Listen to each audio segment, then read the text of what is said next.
The Vanderbilts had money most people can't even imagine. Mansions that cost millions, yachts the size of cruise ships, parties that bankrupted smaller families. Everyone thought they were living the dream. They weren't. The reality behind all that wealth was darker than you'd think. Let's get into what actually happened to America's richest dynasty. Before we start though, quick favour. If you're one of those people who actually listens to these regularly, just tap the like button. Doesn't cost anything, helps more than you'd think. And honestly, I'm curious. Drop a comment with where you're listening from. Always trips me out thinking someone in Berlin is falling asleep to this while I'm recording it at like 2 a.m. here. Anyway, Vanderbilts. Get comfortable first. Adjust whatever you need to adjust. This one's a ride. Your eyes open slowly to unfamiliar surroundings. The year is 1650, and you find yourself aboard a cramped, creaking ship crossing the Atlantic. The smell of unwashed bodies and stale seawater fills your nostrils. The wooden planks beneath you are hard, nothing like your comfortable mattress back home. The constant rocking has made your stomach turn for weeks. Your body aches from sleeping on these rough boards. Your clothes are stiff with salt and your future is entirely uncertain. You're Jan Ertzen, though everyone will soon call you Jan from de Bilt or Vanderbilt. You've left everything behind in the Netherlands, gambling your entire existence on the promise of a new world. The old life was unbearable, with no opportunity and crushing poverty. At least here, on this miserable ship, there's hope. Land's been sighted, someone shouts from above deck. You scramble up to join the other passengers, legs wobbly after weeks at sea. There it is, a smudge on the horizon. New Amsterdam, later to be called New York. You have no idea that your name will one day be synonymous with this very city. Okay, so picture this. You're a servant, not a fancy gentleman's gentleman kind of servant. Just a regular, do what you're told, empty the chamber pots kind of servant. That was Jan Ertzen's life when he arrived in America. Jan came from the village of de Bilt in the Netherlands, and when he started working for the wealthy Van Coven family, he needed a last name. So Vanderbilt it was, from de Bilt. Little did this poor immigrant know that someday his name would be on universities, mansions and museum wings. But here's the wild thing. It would take over 150 years before any Vanderbilt had serious money. Can you imagine? Your great-great-great-great-grandkids becoming billionaires? You'd be like, wow, took you guys long enough. This new world is nothing like they promised, you mutter to yourself as you scrub another pot in the Van Coven kitchen. Your hands are raw and cracked from lye soap and cold water. But at least I'm not starving. Your fellow servant, a woman who's been in America for 3 years already, just laughs. What, you ask? Everyone comes here thinking the streets are paved with gold, she says, scrubbing harder at a stubborn pot. Instead, we're all just trying not to die from the winters or the fevers or the raids. I need to emphasize this. The early Vanderbilts weren't special. They were just surviving like thousands of other Dutch immigrants. For generations they farmed, worked trades, scraped by. Nothing in Jan's life would have suggested empire. His kids were farmers and labourers. His grandkids, more farmers and labourers. Wait, it gets better. When the American Revolution happened in the 1770s, the Vanderbilts actually picked the wrong side. Several of them were loyalists who supported the British. Awkward. So much for family political instincts. Fast forward to 1794. That's when everything changed. That's when Cornelius Vanderbilt was born on Staten Island. Picture a scrawny kid with fierce eyes and a permanent scowl. That was Cornelius. destined to become the Commodore and one of the richest men in American history. But first, he was just an angry boy from a dirt-poor family on Staten Island. "School is a waste of my time," 11-year-old Cornelius declares to his father, his fist clenched at his sides. "I can already do sums better than the teacher." His father sighs, looking even more weathered than his 40 years. "Fine, then you'll work the boats with me."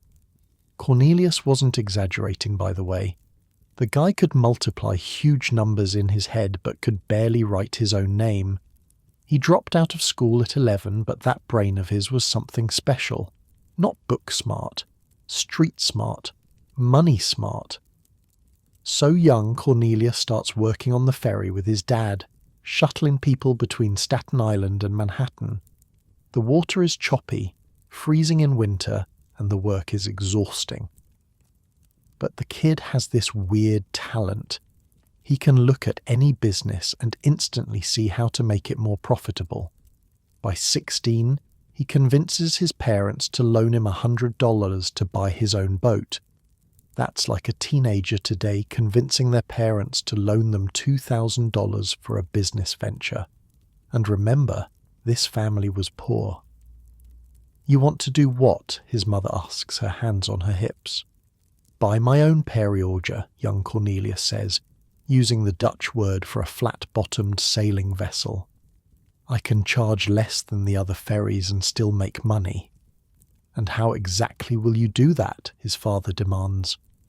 Cornelius grins, a rare expression on his usually serious face. "I'll work harder than them." This wasn't just teenage bluster. The kid would row people across the harbour at all hours in any weather. Sleet, storms, freezing temperatures didn't matter. While other ferrymen were warming up in taverns, Cornelius was making another trip. And another, and another. There's this story, and I swear this is true, that during the War of 1812, the British blockaded New York Harbour. No boats could get through, except Cornelius. This teenage madman would sail through the darkness, navigating by stars, slipping past British warships to deliver supplies to American forts. The government paid him handsomely for each successful run. By 19, he'd saved enough to get married to his first cousin. Yeah, I know. Different times. Her name was Sophia Johnson, and she was apparently the only person who could handle Cornelius's intense personality. "I won't be poor," he tells Sophia on their wedding night. "I'll make us rich if it's the last thing I do." She probably had no idea just how rich he meant. By his early 20s, the Commodore, he wasn't called that yet, but we'll use it for clarity, was already making good money with his ferry service. Then he does something that might seem weird today. He sells his boats and goes to work for someone else, a guy named Thomas Gibbons. Here's the genius part. Gibbons was fighting a legal battle against a monopoly that controlled steamboat traffic. While working for Gibbons, Cornelius learned everything about steamboats and the shipping business. He was basically getting paid to go to business school. When Gibbons won his case at the Supreme Court, a hugely important case called Gibbons versus Ogden that established federal control over interstate commerce, Cornelius was perfectly positioned to take advantage. "The future isn't in sailboats or rowboats," he tells Sophia one night after the children have gone to bed. "It's in steam, and I'm going to build the biggest fleet in America." And damn if he didn't do exactly that. By the 1830s, Cornelius was running steamboat lines up and down the East Coast. He was so aggressive in business that competitors literally called him Commodore as a joke, referring to his fleet. The name stuck, though the joke didn't. Nobody was laughing at him for long. The Commodore had this business approach that was basically scorched earth. He'd enter a market, slash prices below cost until competitors went bankrupt, buy them out, then raise prices again. Today, this would be super illegal. Back then, it was just called being good at business. "I don't build for the present," the Commodore tells one of his sons during a rare moment of openness. "I build for the future." This wasn't just talk. By the 1840s, when he was in his 40s, the Commodore was already eyeing the next big thing, railroads. And this is where the real money started. But here's the crazy thing about the Commodore. He was absolutely ruthless in business and fairly terrible as a human being. He cheated on his wife constantly. He neglected his 13 children except when they were useful to his business. He once told a businessman who complained about his tactics, "What do I care about the law? Ain't I got the power?" The guy was the original fuck your feelings businessman, except he'd have said it way more colourfully. His own son once said, "My father was a born fighter and money-maker, but of gentleness and affection he knew nothing." By the 1850s, the Commodore is moving his family to Manhattan. His oldest son William, everyone called him Billy, is his right-hand man in business. They buy a house in what's now the super-fancy Greenwich Village. But even with millions in the bank, the Commodore lives relatively modestly.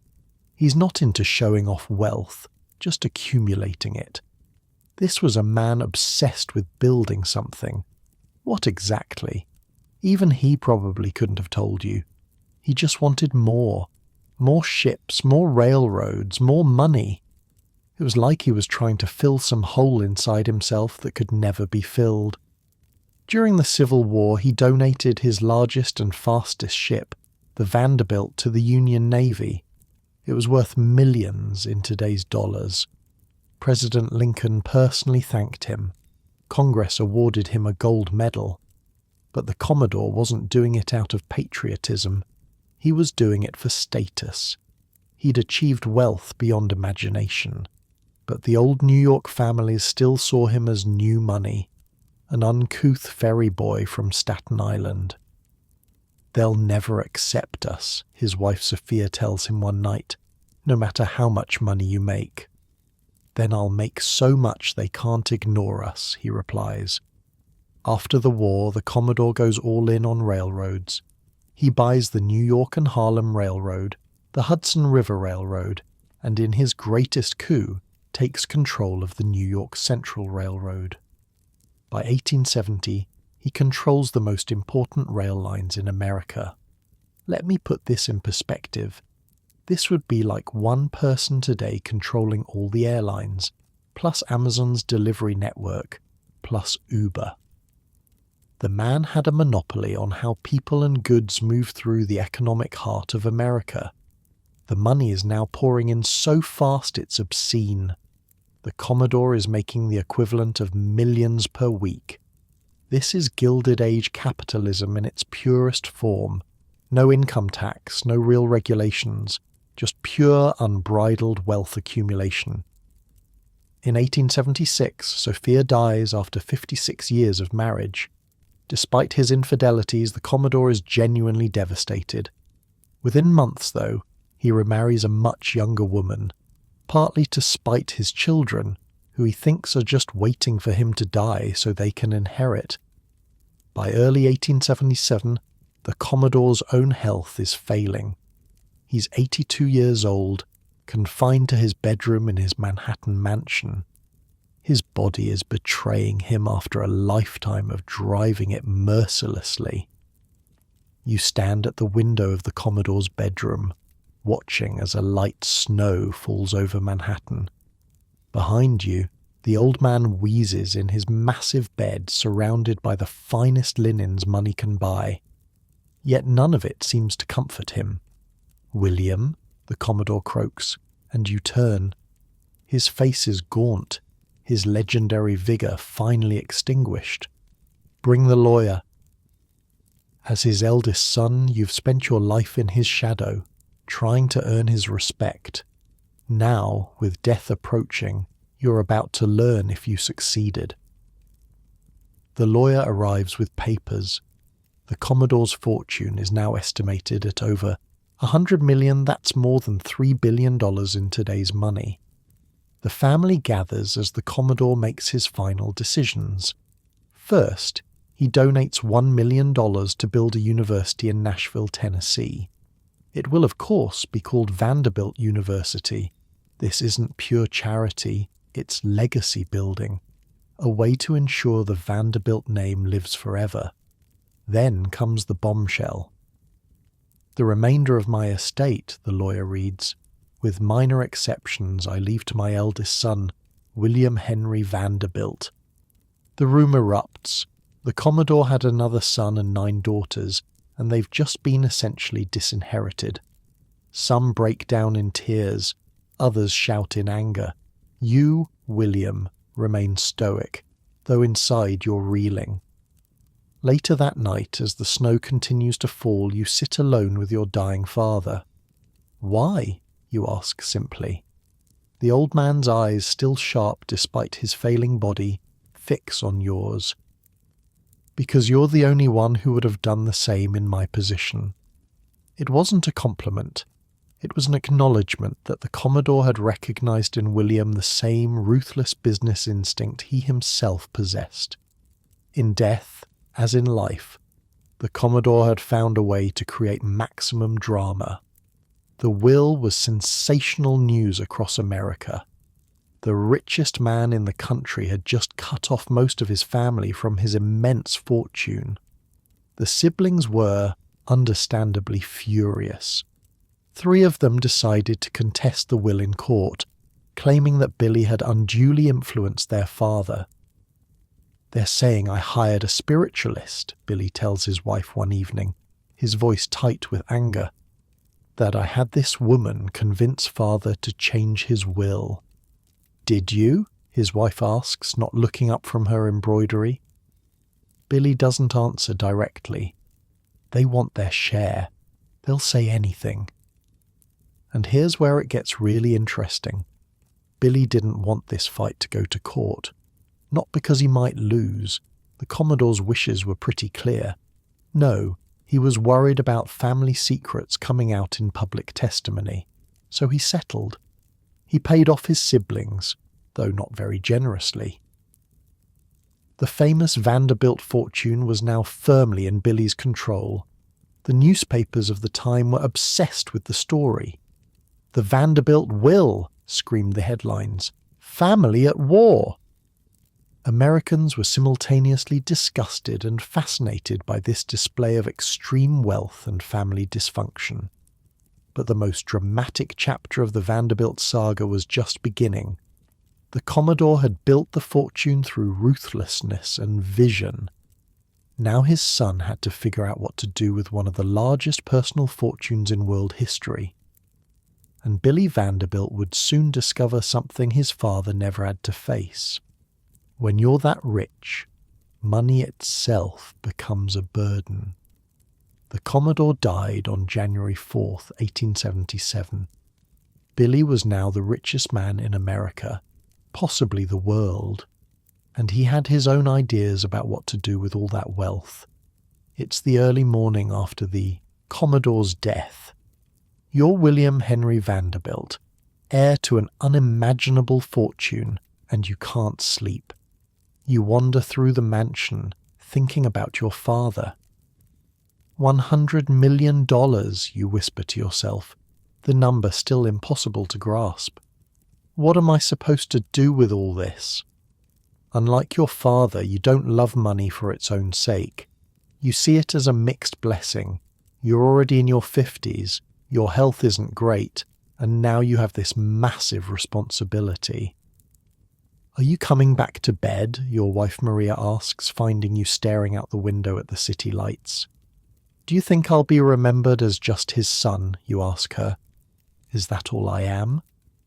Maria puts her hand on your shoulder. "You're more than that. You always have been." The truth is, Billy was actually a more naturally gifted businessman than his father. The Commodore built the fortune, but Billy would double it in just 8 years.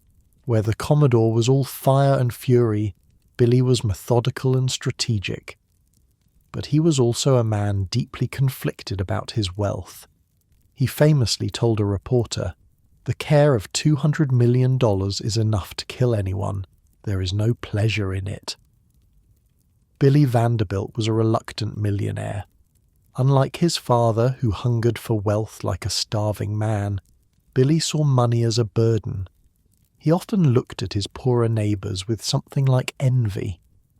The constant anxiety of managing such a vast fortune was literally killing him. His health problems were getting worse, and he blamed it all on the money. "The public thinks I'm happy," Billy confides to his wife Maria one evening as they sit in their study. "If they only knew. This fortune is like an anchor around my neck." Maria puts down her book. "Then why continue building it?" Billy sighs and stares into the fire. "Because it's all I know how to do." And build it he did. Where the Commodore had been flashy and combative in business, Billy was quiet and methodical. He expanded the railroad empire, consolidated holdings, and streamlined operations. The New York Central Railroad became one of the most profitable companies in American history under his leadership. In just 8 years, Billy doubled the Commodore's fortune to over $200 million, that's around $6 billion today. All while complaining about how much he hated being rich. Talk about a weird flex. "Mr. Vanderbilt, what would you say to those who criticize your growing wealth?" a reporter asks him after a railroad board meeting. Billy, irritated by the question, snaps back. "The public be damned. I'm working for my stockholders." Oh man, that quote haunted him. It was the 1880s version of going viral for all the wrong reasons. What he meant was that he was focused on running a profitable business, not on public opinion. But it came across as the ultimate rich guy saying he didn't care about regular people. Despite his gruff exterior, Billy wasn't actually as heartless as his father. He gave generously to hospitals, churches, and schools. But he did it quietly, often anonymously. He didn't want the attention. In 1883, Billy commissioned a new family home on Fifth Avenue. It was luxurious but not particularly ostentatious by the standards of what was to come. Billy wasn't into showing off. He just wanted comfort. Let me paint you a picture of Billy's daily routine. He'd wake up early, have a simple breakfast, and then dive into railroad business until late afternoon. After work, he'd enjoy art. He was building quite a collection, have dinner with family and go to bed early. No wild parties, no extravagant spending sprees. Just a quiet, disciplined life surrounded by unimaginable wealth. "You know what my father would say if he could see me now?" Billy asks his oldest son Cornelius II one evening, as they review railroad ledgers together. "He'd say I'm not enjoying the money enough." Cornelius looks up. "And what would you say to him?" Billy smiles faintly. That he's right. I'm not. But I'm not sure he enjoyed it either. This right here is the central tragedy of the early Vanderbilts. The Commodore spent his life accumulating wealth, but never figured out how to enjoy it. Billy doubled that wealth, but found it more a burden than a blessing. But their children and grandchildren, oh, they would figure out how to spend it. Boy, would they ever. In 1885, just 8 years after inheriting his father's fortune, Billy's health took a turn for the worse. One day, after arguing with a railroad executive, he collapsed from a stroke. Within hours, he was dead. He was only 64 years old. Let that sink in. The richest man in America, and possibly the world, dead at 64 from stress and overwork. All that money couldn't buy him peace or health, or even a long life. The funeral was massive. Wall Street closed for the day. Thousands lined the streets to watch the procession. The Vanderbilt name was now synonymous with almost unimaginable wealth. Billy's will was more generous than his father's had been. He divided the bulk of his fortune between his two oldest sons, Cornelius Vanderbilt son and William Kissam Vanderbilt. Each received about $65 million, over $1 billion in today's money. His other children and his wife received smaller but still substantial inheritances. And here's where the Vanderbilt story really gets wild. Because these two sons had very different ideas about what to do with their newfound wealth. Cornelius II, or Cornel, as the family called him, was serious and responsible, much like his father. He took over running the railroad business and was known for his philanthropy. He gave away millions to charities, churches, and the YMCA. The joke in New York society was that any bum on the street could get $1 from Cornel Vanderbilt just by asking. Your generosity will deplete your inheritance, his financial advisor warns him one day. Would that be such a terrible thing? Cornel responds. My grandfather and father accumulated more than any family needs. William Kissam Vanderbilt, known as Willie K, had other ideas. He was more interested in yachts, racehorses, and enjoying life than in business or charity. And in 1875, he had married a woman who would change the course of the Vanderbilt dynasty, Alva Smith. Alva came from a once wealthy Southern family that had lost everything in the Civil War. She was smart, ambitious, and had expensive taste. She was also absolutely determined to break into New York high society, something that even the Vanderbilt millions had failed to accomplish so far. See, here's the thing about New York in the 1880s. Money alone wasn't enough to be accepted in high society. The old families, the Astors, the Schermerhorns, the Livingstons, looked down on the Vanderbilts as new money. They weren't invited to the right parties. They weren't included in the social register. They were rich, sure, but they weren't elite. And this drove Alva absolutely crazy. It's ridiculous, she fumes to Willie K one evening. That woman Caroline Astor acts like her family invented society. Her husband isn't half as rich as you. Willie K, who honestly doesn't care that much about society, shrugs. What does it matter? We can't buy our way in. Alva's eyes narrow. Watch me. Alva's plan was as simple as it was expensive. She would build a house so magnificent that high society would have to take notice. Not just any house, a French chateau in the middle of Manhattan. $3 million, Willie K sputters when the architect presents the estimate. For a house? Not a house, Alva corrects him. A statement. That's over $80 million in today's money, by the way. For a house. And it took 3 years to build. The result was 665th Avenue, a limestone palace designed by Richard Morris Hunt, with features never before seen in an American home. It had a gymnasium, a ballroom that could fit 200 people, and even its own power plant to generate electricity at a time when most of the city still used gas lighting. But the real masterstroke came with the housewarming party. Alva planned a costume ball so elaborate, so excessive, that it would be impossible for society to ignore. The date was set for March 26, 1883. And then came the delicious strategic move. Invitations went out to everyone who mattered in New York society, with one notable exception.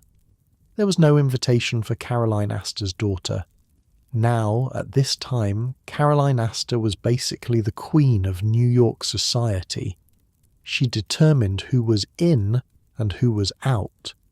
And Alva knew exactly what she was doing by excluding Carrie Astor from what promised to be the event of the season. The Astor girl was devastated. Her friends were all talking about their costumes for the ball, and she was going to miss it.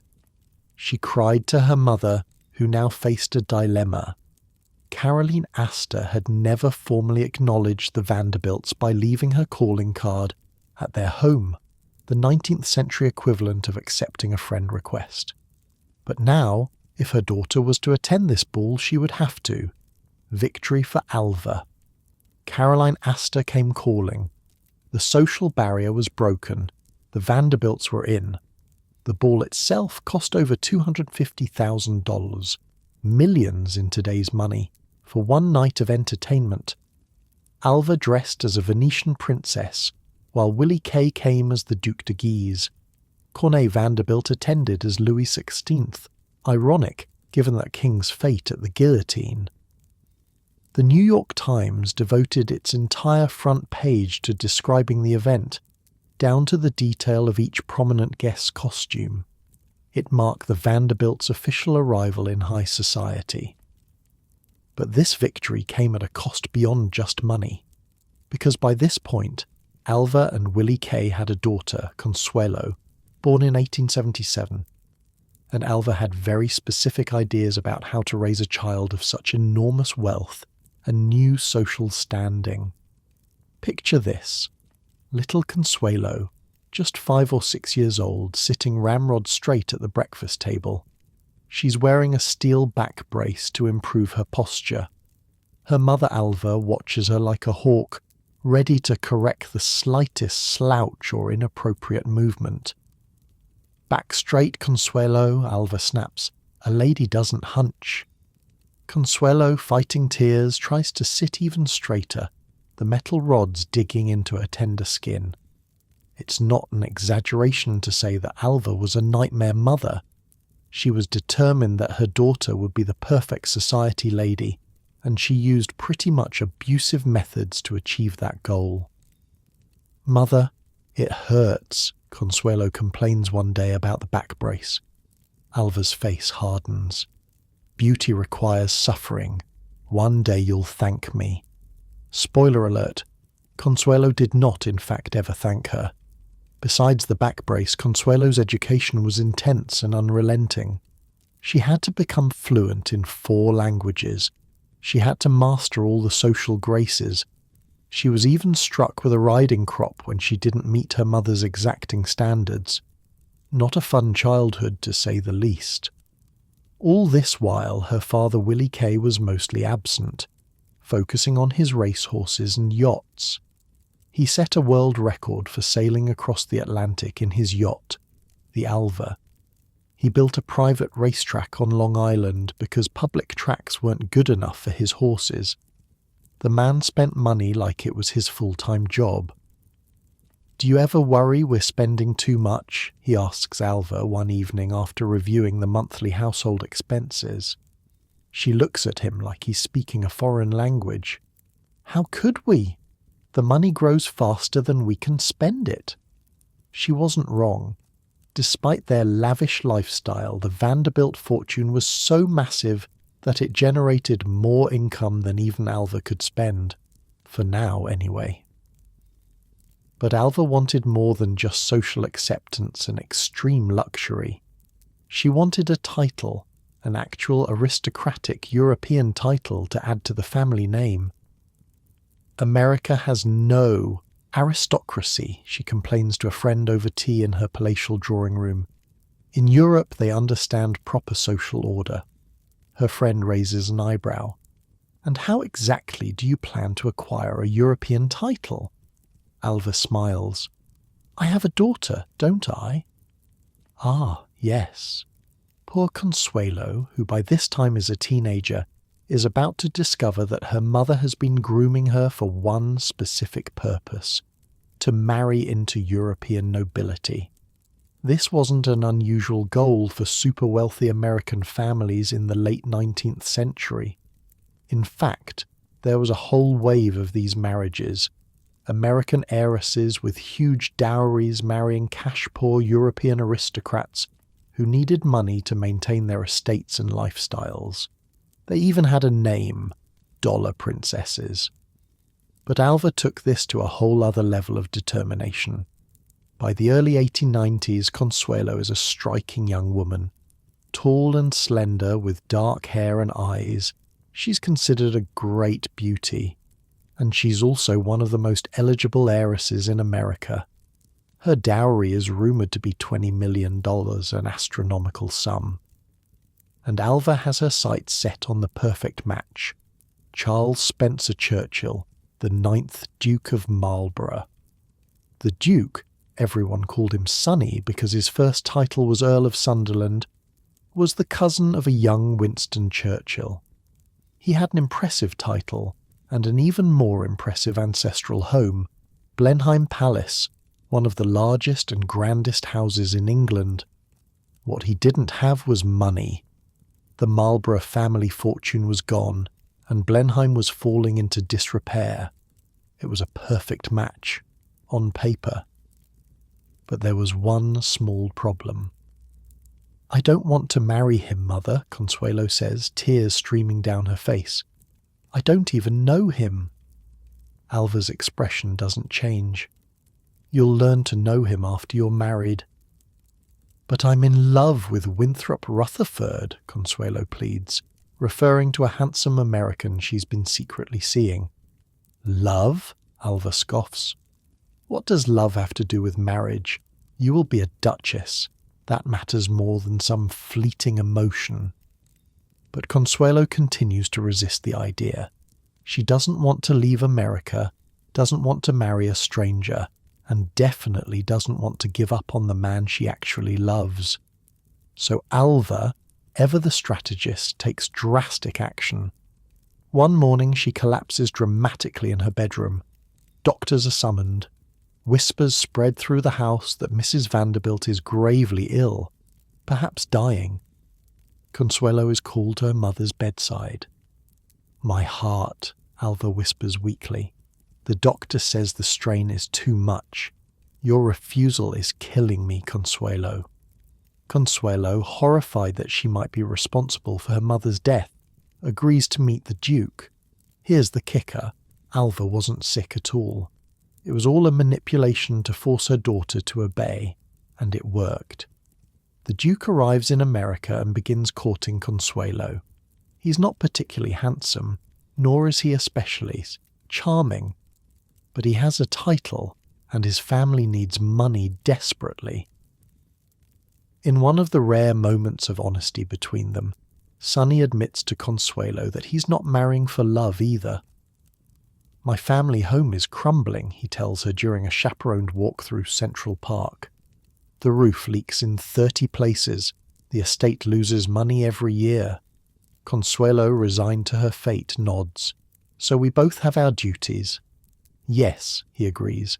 "Perhaps friendship can be enough." The wedding is set for November 6th, 1895.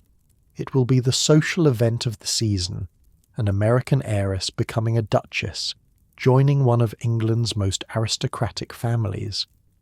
But just days before the wedding, something unexpected happens. Alva announces that she wants a divorce from Willie K. Vanderbilt. This is shocking news. Divorce in the 1890s was scandalous, almost unheard of in high society. And the timing, right before her daughter's wedding, makes no sense. "William has been unfaithful," she tells the press, painting herself as the wronged wife. The reality was more complicated. Yes, Willie K. had been unfaithful throughout their marriage, but so had Alva. They'd been living separate lives for years. The real question was, why now? Some historians believe it was another power play. By positioning herself as the wronged woman, divorcing her philandering husband right before her daughter's society wedding, Alva ensured that she, not Willie K., would be the centre of attention. Others suggest there was an even more calculated reason. There were rumours that Willie K. opposed the marriage to the Duke, feeling that Consuelo was being sold off to satisfy her mother's social ambitions. By divorcing him, Alva removed any possibility that he could interfere. Whatever the reason, the divorce was a sensation in the press, and it cast a shadow over what should have been Consuelo's big day. The night before her wedding, Consuelo cries her eyes out. She's about to marry a man she doesn't love, move to a country she barely knows, and leave behind the man she does love. all to satisfy her mother's ambition and save a crumbling English palace. "It's not too late," her friend says, holding her hand. "You could still refuse." Consuelo shakes her head. "You don't know my mother." On the morning of the wedding, Alva finds her daughter still crying. "Shut up," she hisses. "There are reporters outside. I won't have them saying the bride had red eyes." So Consuelo dries her tears and puts on her wedding dress, a Worth gown that cost more than most Americans would earn in a decade. She walks down the aisle of St. Thomas's Church on Fifth Avenue, past 2,000 guests to marry a man she doesn't love. Outside, a crowd of over 2,000 people has gathered, held back by police. The American public is fascinated by this real-life fairy tale, even if those who knew the truth understood it was more like a business transaction.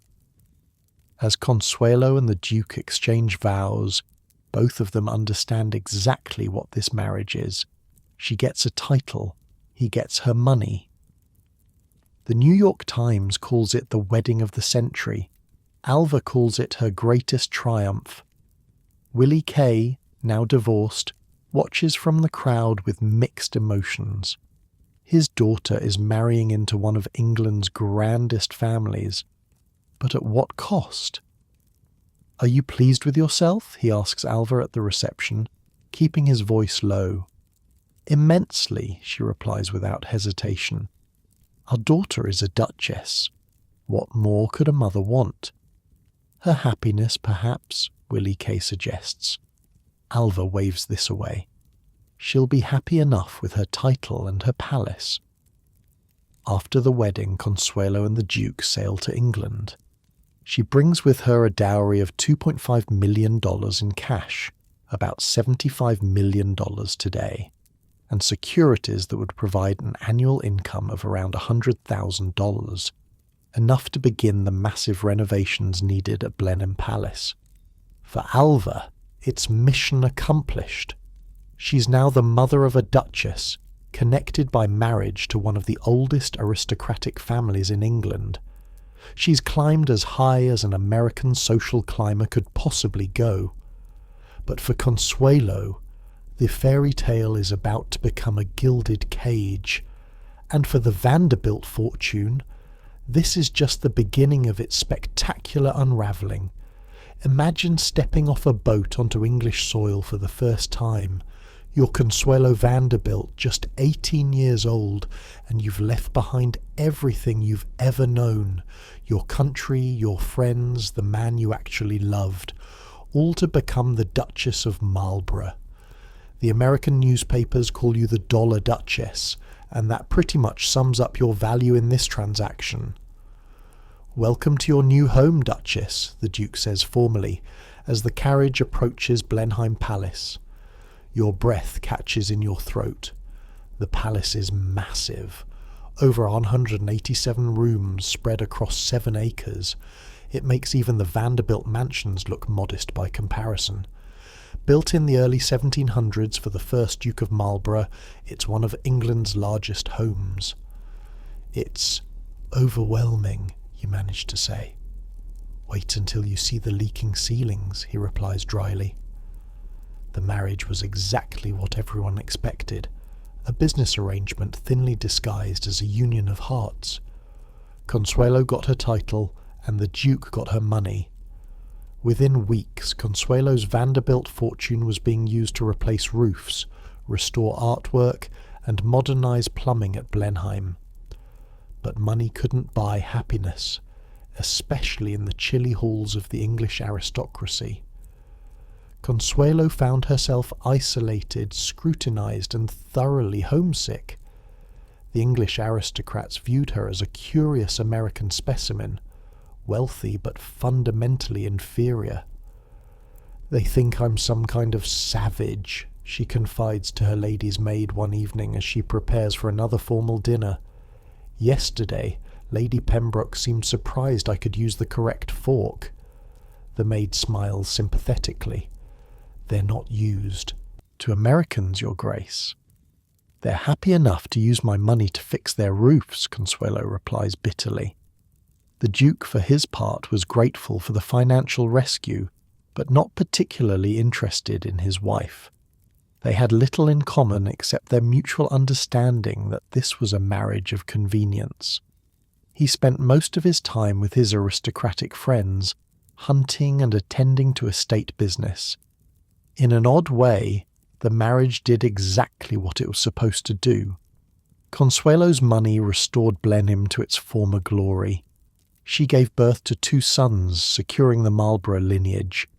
The Duke got his crumbling palace fixed up, and Alva Vanderbilt, back in America, could brag about her Duchess daughter. Everyone got what they wanted, except, perhaps, Consuelo herself. "Do you ever think about home?" the Duke asks her one rare evening when they're alone together in the library. Consuelo looks up from her book. "Every day." "Yet you never complain," he observes. She gives him a sad smile. "I was raised not to." Meanwhile, back in America, the aftermath of Alva's divorce from Willie K. Vanderbilt was causing its own drama. In a move that shocked even jaded New York society, Alva married Oliver Hazard Perry Belmont in 1896, a man who had once been one of her husband's best friends. Yeah. Apparently Alva and Belmont had been having an affair for years before the divorce. The scandal was delicious for the newspapers, who had a field day suggesting that perhaps Willie K. hadn't been the only unfaithful one in the marriage. Willie K., for his part, seemed relieved to be free of Alva. He remarried a woman named Anne Harriman and mostly withdrew from New York society. He moved to France, where he could focus on his beloved horses without the constant social obligations that Alva had insisted upon. "America has become too vulgar," he tells Anne as they settle into their Paris apartment. "Too many people trying to outdo each other with displays of wealth." The irony of this statement coming from a Vanderbilt seems lost on him. While Willie K. enjoyed his horses in France and Consuelo played Duchess in England, another branch of the Vanderbilt family was about to embark on the most extravagant building project America had ever seen. George Washington. Vanderbilt II was the youngest son of William Henry Vanderbilt. Unlike his older brothers Cornelius II and Willie K., George wasn't particularly interested in the railroad business or social climbing. He was quiet, intellectual, and loved art and books. In 1888, during a trip to Asheville, North Carolina with his mother, George fell in love with the Blue Ridge Mountains. The views reminded him of European landscapes he'd seen during his travels. "I could build a summer home here," he tells his mother as they look out over the misty mountains. "Something simple and peaceful." His mother smiles. "You're a Vanderbilt, dear. You've never done anything simple in your life." She wasn't wrong. George's idea of a summer home quickly evolved into something far more ambitious. He began buying land, lots of it. By the time he was done, he had acquired about 125,000 acres of forest and farmland. For perspective, that's almost 200 square miles. Manhattan Island is only about 34 square miles. George Vanderbilt now owned a tract of land nearly 6 times the size of Manhattan.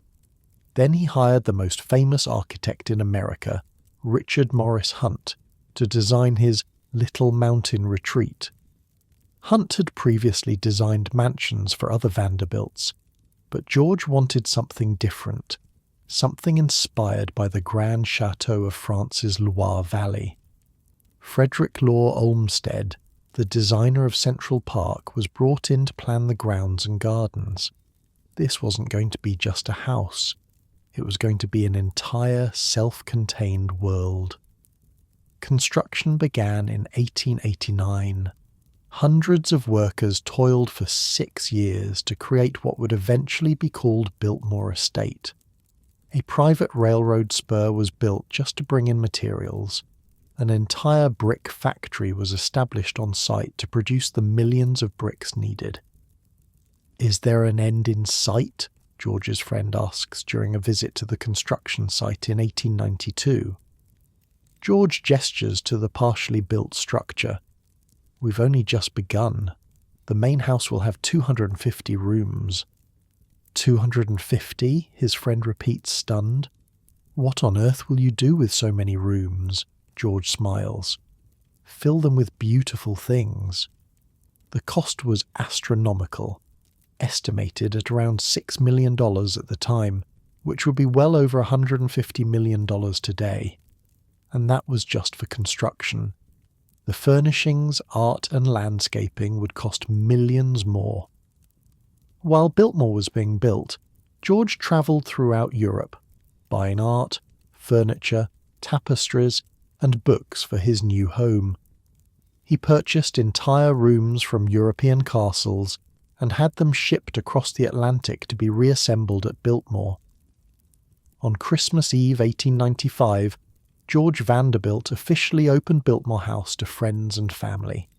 The result was staggering, a 175,000 square foot French Renaissance chateau with 250 rooms, 35 bedrooms, 43 bathrooms, and 65 fireplaces. It was, and still is, the largest private home in America. Picture this. You're a guest arriving at Biltmore for the first time. Your carriage follows a winding 3-mile driveway through carefully designed landscapes until the house comes into view. And what a house. A massive stone chateau that looks like it was plucked from the French countryside and dropped into the North Carolina mountains. The entrance hall alone is big enough to fit an entire normal house inside it. A massive stone fireplace dominates one wall, large enough that you could stand inside it. The dining table seats 64 people. There's an indoor swimming pool, a bowling alley, and a library with over 10,000 volumes. "My God, George," one guest whispers at the opening. "Party. It's like Versailles." George smiles, pleased, but with better plumbing.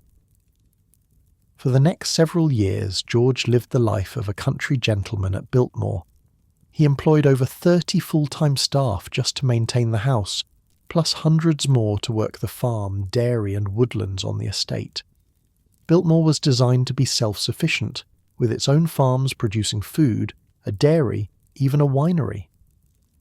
But there was one thing missing: a family to fill the enormous house. In 1898, at the age of 35, George finally found love. He married Edith Stuyvesant Dresser, a well-born but not extremely wealthy young woman from New York. "What do you think?" he asks anxiously, after showing Edith around Biltmore for the first time. Edith takes his hand. "It's magnificent, but it's also a great responsibility." She wasn't wrong. Maintaining Biltmore cost a fortune, around $2 million per year in today's money, just to keep the lights on and the staff paid. And unlike his brothers, George hadn't significantly increased his inheritance. He'd spent much of his fortune on building and furnishing Biltmore. In 1900, George and Edith's only child was born, a daughter they named Cornelia. For a while, Biltmore was filled with the happy sounds of family life. They entertained friends, managed the estate's farms and forestry projects, and lived the life of American aristocracy. But the financial strain of maintaining such an enormous property was beginning to show. The annual upkeep costs were draining George's fortune faster than his investments could replenish it. "We may need to reduce staff," George tells Edith one evening in his library, ledgers spread out before him. "Is it that serious?" she asks. He sighs. Building Biltmore was expensive. Keeping it running may prove even more so in the long term. Still, they managed. George implemented scientific forestry methods on the estate's vast woodlands, creating one of America's first managed forests. The farm and dairy operations began to turn modest profits. They closed off parts of the house to reduce heating and maintenance costs. Then came 1914, and an ordinary medical procedure that would change everything. In March of that year, George travelled to Washington, D.C. for business. While there, he developed appendicitis. This was serious, but not usually fatal. Appendectomy surgery was routine, even in 1914. George underwent surgery and initially seemed to be recovering well. But then complications set in. An emergency second surgery was performed, but it was too late. George Washington Vanderbilt died on March 6, 1914, from surgical complications. He was just 51 years old. Edith was devastated. Not only had she lost her husband, but she was now solely responsible for the largest private home in America and the thousands of acres surrounding it. Imagine standing in the cavernous banquet hall at Biltmore, looking up at the 7-story ceiling, knowing that you're now responsible for every inch of this massive estate. The staff is looking to you for direction, the bills keep coming, and your husband, the man who dreamed all this into existence, is gone. "What will you do, Mrs. Vanderbilt?" the estate manager asks gently, a few weeks after the funeral. Edith straightens her shoulders. What George would have wanted. We carry on. And carry on she did. Edith took control of the estate's operations with remarkable skill. She had always been involved in running Biltmore, so she understood the businesses and the challenges. But now the financial pressure fell entirely on her shoulders. World War I brought additional difficulties. Many of the estate's staff left to join the military. Coal for heating the massive house became expensive and scarce. Luxury items were viewed as unpatriotic during wartime. By 1917, Edith made a difficult decision. To raise funds and reduce the financial burden, she sold approximately 87,000 acres of Biltmore's forest land to the US government. This land eventually became part of Pisgah National Forest. Edith kept the house and about 12,000 acres surrounding it. But even with this reduction in size, Biltmore remained enormously expensive to maintain. As the 1920s approached, the Vanderbilt fortune was beginning to show signs of strain across all branches of the family. The third generation was not increasing wealth, as the Commodore and his son had done. They were spending it at a remarkable rate. Meanwhile, back in England, Consuelo's marriage to the Duke of Marlborough had deteriorated beyond repair. They had been living separately for years, and in 1921 they finally divorced. Consuelo went on to marry a French aviator named Jacques Balzan, finally finding some measure of personal happiness. Looking back, she tells a friend years later, I realize my mother sold me like a piece of property to satisfy her social ambitions. Do you regret it? The friend asks. Consuelo considers this. I regret that I didn't have the courage to defy her, but I don't regret my children, and I don't even regret the experience. It made me who I am. In an ironic twist, Alva herself eventually became an advocate for women's rights and suffrage. The woman who had essentially forced her daughter into a loveless marriage for social advancement now declared that women should be free to make their own choices in life. Don't you find that somewhat hypocritical? A reporter once asked her at a suffrage rally. Alva fixed him with a steely gaze. I find that I was wrong before, and I am right now. Women must be free to determine their own destiny. Whether this was genuine evolution, or just another way for Alva to remain in the spotlight is hard to say. Either way, she devoted substantial time and money to the cause of women's rights in her later years. Back at Biltmore, Edith continued to seek ways to make the estate financially viable. Tourism was in its infancy in America, but she had a revolutionary idea. What if they opened the house to the public? This was a shocking notion at the time. Private homes, especially those of the ultra-wealthy, were just that, private. The idea of letting ordinary people tour your home was unheard of, but Edith was practical. The house was an architectural treasure, filled with priceless art and antiques. People would pay to see it, and that money could help maintain the estate. What would the other Vanderbilts say? Her daughter Cornelia asks when Edith proposes the idea. They're welcome to help pay for the upkeep instead, Edith replies dryly. In 1930, in the early days of the Great Depression, Biltmore House was officially open to the public. Visitors paid $2 each to tour portions of the house and gardens. It wasn't an immediate financial success, but it marked the beginning of Biltmore's transformation from private home to tourist attraction. The decision to open Biltmore to the public was emblematic of a larger shift happening within the Vanderbilt family. The age of building massive private palaces was ending. The age of trying to figure out what to do with them was beginning. And as the 1930s dawned, bringing the full weight of the Great Depression, more Vanderbilts would be forced to make difficult decisions about their inherited properties and lifestyles. The family that had once seemed to have unlimited wealth was about to discover that even the greatest fortunes have limits, especially when they're being spent much faster than they're being replenished. Across America, various branches of the Vanderbilt family were living in different degrees of luxury.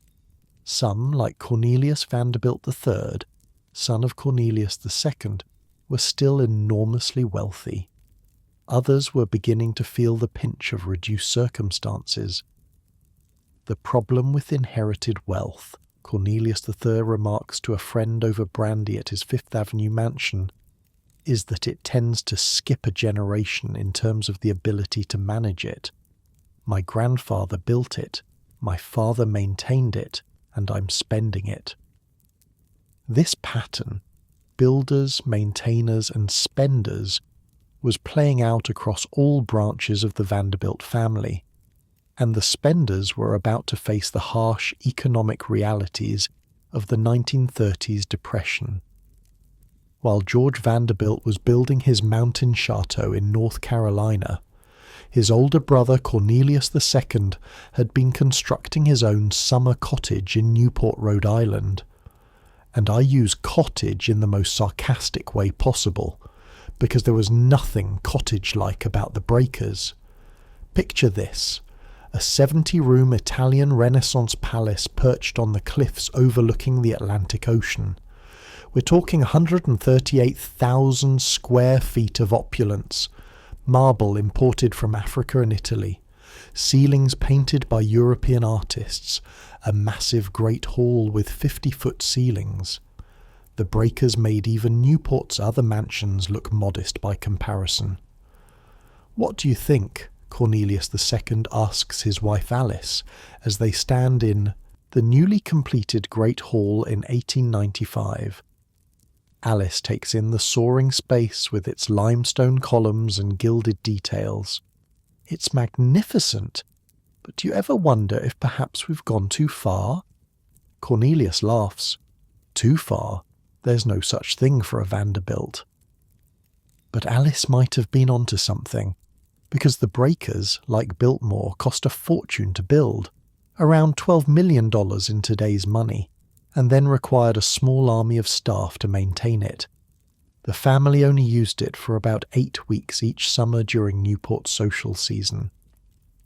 12 gardeners just for the grounds, Alice murmurs to a friend during a garden party. And that's before you count the footmen, maids, cooks, and butlers. Her friend raises an eyebrow. One does wonder where it ends. It doesn't, Alice replies. That's what worries me. Cornelius II died suddenly in 1899 of a cerebral hemorrhage, leaving the breakers to his wife Alice. He was only 55 years old, another Vanderbilt man who didn't live to see old age despite his immense wealth. Alice continued to use the breakers as a summer home, eventually passing it to her youngest daughter Gladys. By 1934, Gladys Vanderbilt, who had married a Hungarian count and become Countess Gladys Szechenyi, found herself in the same position as many Vanderbilts, land rich, cash poor. The Great Depression had hit the family hard, not because they lost everything, but because their lifestyle was so expensive to maintain. The annual cost of running these massive properties was draining their capital faster than their investments could replenish it. So Gladys made the same decision Edith had made at Biltmore. She leased the breakers to the Preservation Society of Newport County for a token payment of $1 per year. It was symbolic more than financial, $1 to maintain the fiction that this was still a private home, not a museum. "Are you sure about this?" her husband asks as they sign the paperwork. Gladys looks around at the marble halls that require constant polishing, the acres of gardens that need tending, the roof that costs more than most homes to repair. What choice do we have? We can't sell it. No one could afford to buy it. We can't maintain it ourselves. At least this way, it's preserved. The story of the breakers reflected a larger pattern happening across all branches of the Vanderbilt family. The massive homes they had built as symbols of their wealth were becoming financial millstones around their necks. Meanwhile, another branch of the family was experiencing its own drama, though of a different kind. Reginald Claypool Vanderbilt, son of Cornelius II and brother of Gladys, had a reputation that made the society pages regularly, and not in a good way. Reggie, as he was known, had two passions in life: gambling and women. He wasn't particularly interested in business or in preserving the family fortune. In fact, he seemed determined to spend his portion of it as quickly as possible. "Mr. Vanderbilt lost $70,000 at the gaming tables last night," a Newport casino employee whispers to a colleague. "That's well over $1 million in today's money, lost in a single evening." "Again?" his colleague responds with a low whistle. "That man could lose the family fortune if he keeps this up." "That appears to be his goal," the first man replies dryly. Reggie was what you'd call a professional sportsman, which was a genteel way of saying he didn't have a real job. He bred horses, raced cars, and gambled extensively. He was also known for his success with women, despite not being particularly handsome. "What do they see in him?" a jealous socialite asks her friend, as they watch Reggie charm yet another beautiful debutante at a Newport ball. Her friend laughs. "3 generations of Vanderbilt money, darling. That's what they see." In 1920, Reggie married for the second time. His first marriage had ended in divorce after 7 childless years. His new bride was a young society beauty named Gloria Morgan, who was only 17 when they wed. Reggie was 42. Gloria was beautiful, charming, and completely unprepared for marriage to an alcoholic gambling addict with health problems. But she was dazzled by the Vanderbilt name and the lifestyle it promised. "He's so worldly," she gushes to her twin sister Thelma before the wedding. "And a Vanderbilt, can you imagine?" Thelma, always the more practical twin, eyes her sister skeptically. "I heard he drinks too much and gambles away thousands in a night." Gloria waves this away. "Those are just rumors. Besides, the Vanderbilts have so much money. How could he possibly gamble it all away?" She was about to find out that even the greatest fortunes have limits when they're being depleted faster than they're growing. The marriage was rocky from the start. Reggie continued drinking heavily and gambling excessively. His health, already compromised by years of hard living, began to deteriorate. But in 1924, something happened that would have massive implications for the Vanderbilt legacy. Gloria gave birth to a daughter, who was also named Gloria. Little Gloria, as she became known, was born into enormous privilege. Even with Reggie's spending habits, she was still a Vanderbilt heiress. A trust fund had been established for her, which she would be able to access when she turned 21. Until then, the money was controlled by trustees. But little Gloria would never really know her father. Just 18 months after her birth, Reginald Vanderbilt died of cirrhosis of the liver, the result of years of alcoholism. He was 45 years old, another Vanderbilt man gone before his time. "I'm so sorry for your loss, Mrs. Vanderbilt," the family lawyer says awkwardly, as they sit in the study after the funeral. "But there are some financial matters we need to discuss." Gloria, still in her black mourning dress, looks up with red-rimmed eyes. "What matters?"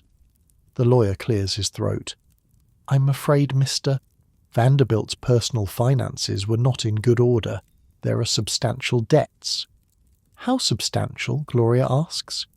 "Very," the lawyer replies grimly.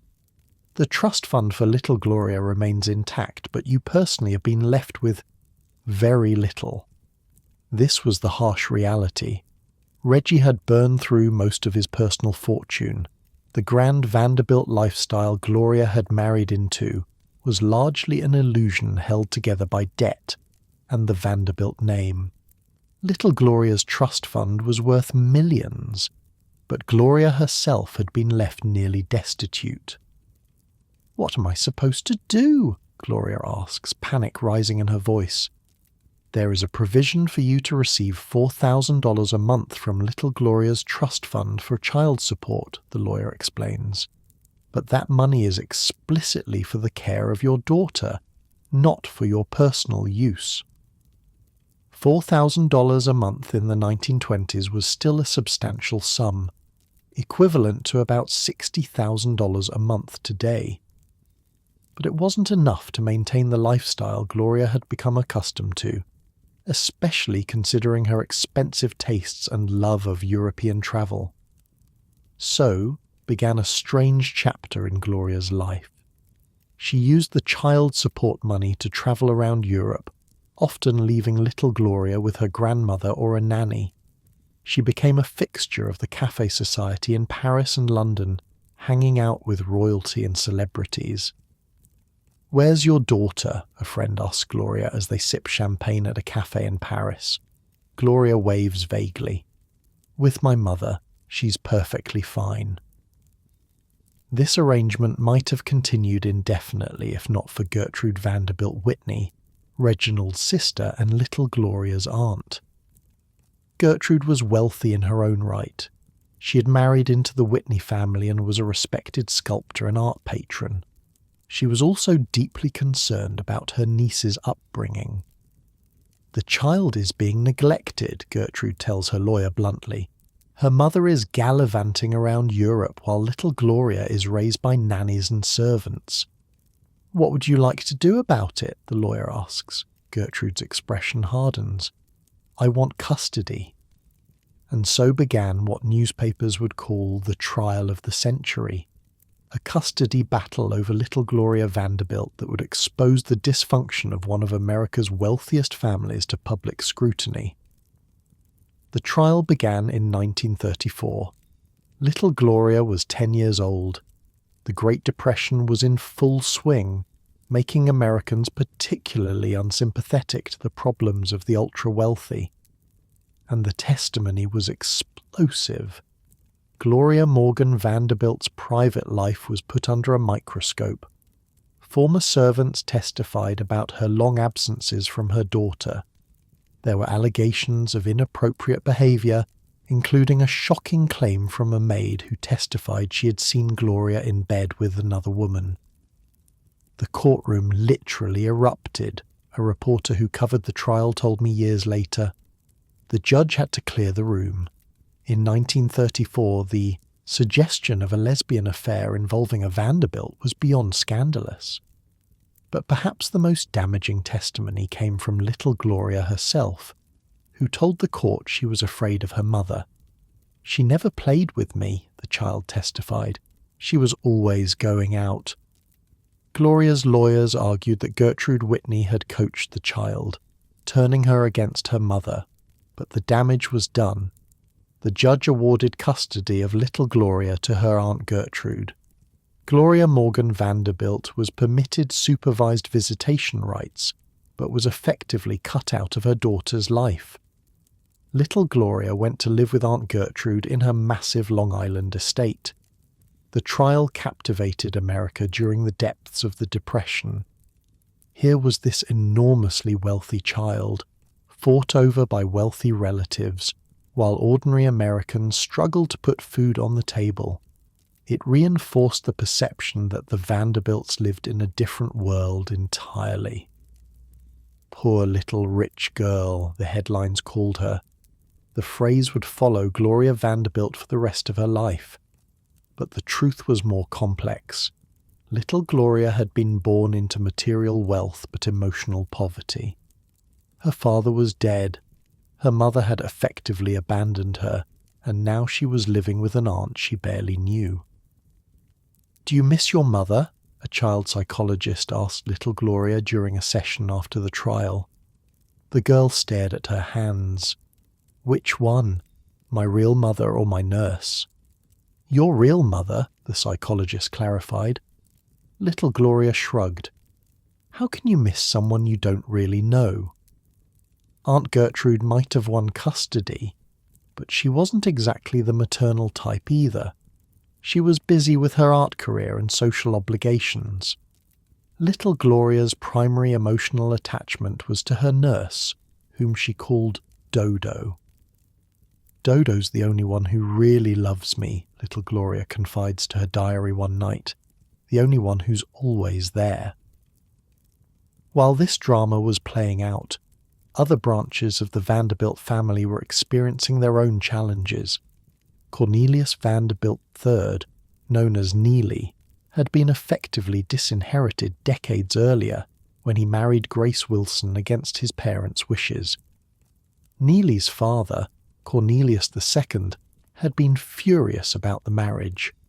Grace came from a good family, but there were rumours about her, whispers of affairs and social climbing. Cornelius II told his son that if he married Grace he would be cut off. "I love her," Neely told his father defiantly. "I don't care about the money." "We'll see how you feel about that when you're living on a clerk's salary," his father replied coldly. They eloped anyway, and Cornelius II made good on his threat. When he died in 1899, Neely received just $500,000 from an estate valued at nearly $70 million. His brother Alfred got the bulk of the inheritance. That $500,000 was still a lot of money, but not by Vanderbilt standards. Neely and Grace were forced to live relatively modestly compared to other family members. Neely even had to work for a living, taking a job at the New York Central Railroad that his family controlled. "How does it feel to be the first Vanderbilt to actually decrease the family fortune?" a bold reporter once asked him. Neely, rather than taking offence, laughed. "It feels surprisingly liberating." He meant it too. While other Vanderbilts were building ever larger mansions and spending fortunes on artwork and furnishings, Neely and Grace lived in a more restrained manner. They were still wealthy by normal standards, but within the Vanderbilt family, they were considered the poor relations. Meanwhile, Neely's brother Alfred Gwynn Vanderbilt was living the high life with his portion of the inheritance. Alfred was handsome, athletic, and charming. He was also a skilled businessman who managed his inheritance well, at least initially. But Alfred's personal life was complicated. In 1901, he married Ellen French, a proper society woman. 7 years into their seemingly happy marriage, Ellen abruptly moved out of their home. The reason? Alfred had been having an affair with Agnes O'Brien Ruiz, the wife of the Cuban attaché in Washington. The scandal was enormous, especially when Agnes divorced her husband and expected Alfred to do the same. Instead, Agnes died by suicide in 1912, apparently despondent that Alfred wouldn't leave his wife. The tragedy finally prompted Alfred to divorce Ellen in 1913, though the scandal had irrevocably damaged his reputation in society. Alfred might have continued living as a wealthy social outcast if not for a fateful decision in May 1915.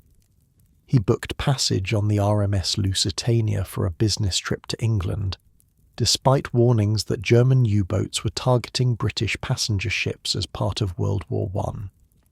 "Are you sure this is wise?" his valet asks as they board the magnificent ocean liner in New York. "The Germans have explicitly threatened this ship." Alfred shrugs. "Lightning doesn't strike the same place twice. I made it across last month without incident. But this time would be different. On May 7th, 1915, a German U-boat torpedoed the Lusitania off the coast of Ireland. The ship sank in just 18 minutes, killing over 1,100 people. Alfred Gwynne Vanderbilt was among those who died, but not before performing acts of heroism that would redeem his tarnished reputation. According to survivors, Alfred, who couldn't swim, gave his life vest to a young mother with a baby. "Women and children first," he reportedly said, helping others into lifeboats while declining to take a seat himself. His body was never recovered, but his legacy was secured. The playboy Vanderbilt had died a hero, sacrificing himself to save others. He was 37 years old, another Vanderbilt man who wouldn't see old age.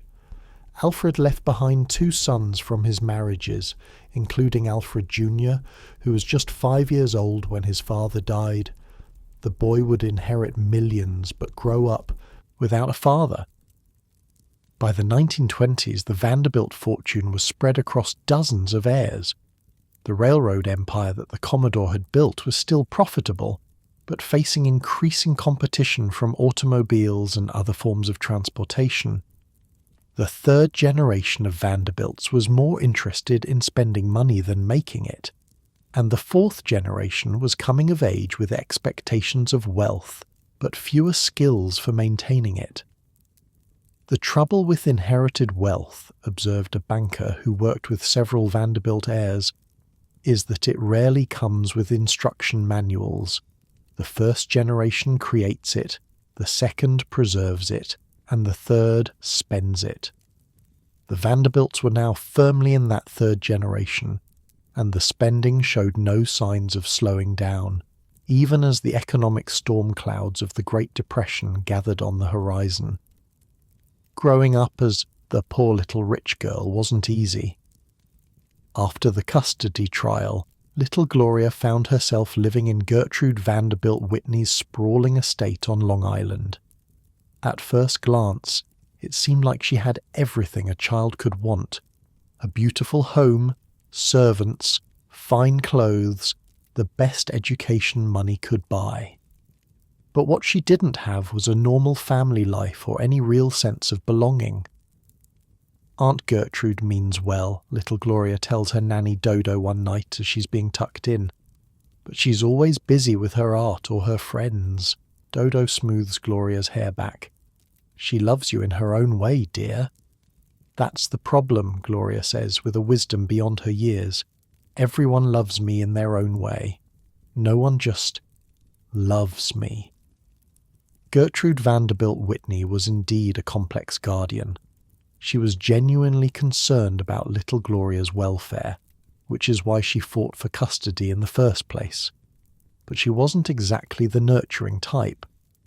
As one of the first prominent female sculptors in America and the founder of the Whitney Museum of American Art, Gertrude was primarily focused on her career. Little Gloria saw her mother only during strictly supervised visits, which were awkward and tense. The custody battle had created a rift that neither knew how to bridge. Gloria Morgan Vanderbilt remained in Europe for much of the time, living on the fringes of society, her reputation tarnished by the trial. Meanwhile, little Gloria was being educated by private tutors and attending elite schools. She showed an early interest in art, perhaps influenced by Aunt Gertrude, and was a dreamy, creative child. But she was also deeply lonely. The other girls whisper about me, she confides to her diary at age 13. They've all read about the trial in old newspapers. They call me the poor little rich girl behind my back. Despite the dysfunction of her childhood, little Gloria grew into a striking young woman. By 17, she was being featured in Harper's Bazaar as a debutante. With her delicate features, dark hair, and haunting eyes, she had an ethereal beauty that captivated photographers, and like many teenagers with absent parents and too much unsupervised time, Gloria started dating inappropriate men. In 1941, when she was just 17, she made her first major rebellion against her aunt's control. She married a 32-year-old Hollywood agent named Pat DiCicco. "You can't stop me," Gloria tells Aunt Gertrude defiantly. "I'll be 18 in a few months anyway." "He's all wrong for you," Gertrude replies, more sad than angry. "I've heard things about him, Gloria. Dangerous things." "You just don't want me to be happy," Gloria snaps back. She was wrong about that, but right about Gertrude not being able to stop her. The marriage went forward, and it was a disaster from the start. DiCicco was reportedly abusive, with connections to organised crime. Friends noticed bruises that Gloria tried to hide with makeup and long sleeves. "This isn't what I thought marriage would be," Gloria admits to a friend over lunch, sunglasses hiding a black eye. "You can leave him," the friend urges. "You're a Vanderbilt. You don't need his money." Gloria gives a bitter laugh. "I'm a Vanderbilt in name only until I turn 21. I don't have access to my trust fund yet." That would change soon enough. In 1945, shortly after her 21st birthday, Gloria Vanderbilt finally gained access to her trust fund, worth about $4.5 million at the time, roughly $65 million today.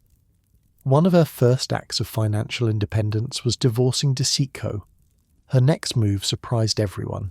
She married the renowned conductor Leopold Stokowski, who was 42 years her senior. Gloria was 21. Stokowski was 63. "What does she see in him?" New York society whispered. "He's old enough to be her grandfather." "Stability," suggested some. "A father figure," said others. "Or maybe she just loves him," a few romantics proposed. Whatever her reasons, Gloria seemed happy with Stokowski. They had 2 sons together and lived a relatively quiet life focused on art and music. For a time, it appeared that Gloria had found the stable family life that had eluded her as a child. But if stability was what she sought, it remained elusive. After 10 years of marriage, Gloria and Stokowski divorced in 1955. A year later, she married director Sidney Lumet, marking her 3rd marriage by the age of 32. While Gloria's personal life played out in the society pages, the broader Vanderbilt family fortune continued its gradual decline. The Great Depression and World War II had changed America profoundly, and the old money families no longer held the same position of unquestioned privilege. Income taxes, which barely existed when the Commodore made his fortune, now took a significant bite out of investment returns. Estate taxes chipped away at the capital with each generational transfer, and the railroads, the source of the original Vanderbilt wealth, were facing increasing competition from airplanes and interstate highways. "We're living in a different world," Harold Vanderbilt, one of the Commodore's grandsons, observes to a cousin at a family gathering in the early 1950s. "The days of building 250-room houses are over." His cousin laughs without humour, and thank God for that. Who can afford to heat them anymore? The massive Vanderbilt mansions that had been built as symbols of the family's wealth were increasingly becoming financial burdens. Fifth Avenue in New York, once lined with Vanderbilt palaces, had been transformed. Most of the grand mansions had been demolished. replaced by commercial buildings or apartment blocks. "Did you see they're tearing down the old Vanderbilt Triple Palace?" one family member asks another in 1947. "Can't say I'm surprised. Who would want to live in a house that size these days? You can't even find staff to maintain them anymore." That was another change. The pool of domestic servants that the Vanderbilts had relied upon to maintain their lavish lifestyles had shrunk dramatically. World War II had opened up new employment opportunities for women and minorities who had previously formed the backbone of household staff. Many preferred factory or office work to domestic service, even if the pay was comparable. The days of having 30 servants for a summer home were over. America was changing, and the Vanderbilts were struggling to change with it. Some branches of the family adapted better than others. Those who had developed business skills or professional careers were doing well enough. Others, who had relied solely on inherited wealth, were finding that even the greatest fortunes have limits when they're being depleted faster than they're growing. While Gloria was navigating her complicated personal life, another notable Vanderbilt was making his way in the world. William Kissam Vanderbilt III, known as Willie K. Thrull, grandson of Willie K. Willie K. Threed had inherited his grandfather's love for boats and racing, but not his business acumen. He was passionate about speedboats and fast cars, setting several world speed records in the 1920s and 30s. But in 1944, Willie K. Third died in a car accident in South Carolina. He was just 42, continuing the Vanderbilt pattern of men dying relatively young, often in accidents or from health problems exacerbated by hard living. "It's almost like a curse," one family member remarks after Willie's funeral. "The men in this family rarely see old age." Or maybe it's the pressure of the name, another suggests, always trying to live up to the Commodore's legacy. Whatever the reason, the pattern was undeniable. The Commodore had died at 82, but that was an exception. His son William Henry died at 64. Cornelius II died at 55. Alfred died at 37. Reginald at 45. George at 51. Willie K. Third at 42. The Vanderbilt men seemed to burn out quickly, despite, or perhaps because of, their wealth and privilege. Back in Gloria Vanderbilt's world, her marriage to Sidney Lumet lasted only 7 years. They divorced in 1963 and, within months, Gloria married for the 4th time. Her new husband was writer Wyatt Emery Cooper, and this marriage would prove to be different from the others. "He's the first man who sees me for myself," Gloria tells a friend shortly after the wedding. "Not as a Vanderbilt, not as an heiress, not as a trophy, just as Gloria." Cooper was indeed different from her previous husbands. He was younger than Stokowski and Lumet, closer to Gloria's own age. He came from a modest southern family, not the world of wealth and privilege, and he genuinely seemed to care about Gloria's happiness and well-being. With Cooper, Gloria finally found the stable, loving relationship she'd been seeking. They had 2 sons together, Carter and Anderson. For the first time in her life, Gloria experienced what felt like a normal family. "I never knew what a family dinner was supposed to be like until now," she confides to Cooper, one night after they've put the boys to bed. In Aunt Gertrude's house, children ate separately with the nanny. With Leopold, everything was formal and stiff. Cooper squeezes her hand. "Well, get used to the chaos of family meals. We've got years of them ahead of us." But once again, stability proved fleeting for Gloria Vanderbilt. In 1978, Wyatt Cooper died suddenly during open-heart surgery. He was only 50 years old. Gloria was a widow at 54, left to raise their 2 young sons alone. "How do I tell the boys?" she asked the doctor at the hospital, her voice hollow with shock. "With honesty and love," he replies gently. "That's all any of us can do." While Gloria dealt with this personal tragedy, the broader Vanderbilt family was experiencing a collective realization. In 1973, the family organized a reunion at Vanderbilt University, the institution founded with the Commodore's initial $1 million donation nearly a century earlier. As family members from various branches gathered, they made a startling discovery. Not one of them was a millionaire. The fortune had been so divided and diluted across generations, so diminished by taxes and spending, that none of the individual Vanderbilts could claim the wealth that had once defined the family name. "How is that possible?" a younger family member asks in disbelief. "We were the richest family in America." "We're being the operative word," an older cousin replies dryly.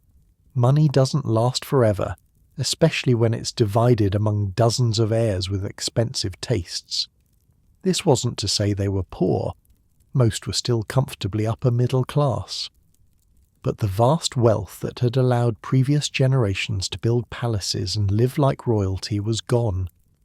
The Vanderbilts had joined the ranks of ordinary wealthy Americans rather than occupying the rarefied tier of the ultra-rich. Some blamed the Commodore for not establishing better financial structures to preserve the wealth. Unlike fellow robber baron John Jacob Astor, who had set up trust that required each generation to preserve capital for the next, the Commodore had given his heirs more direct control over their inheritance, control they had used to spend rather than grow the fortune.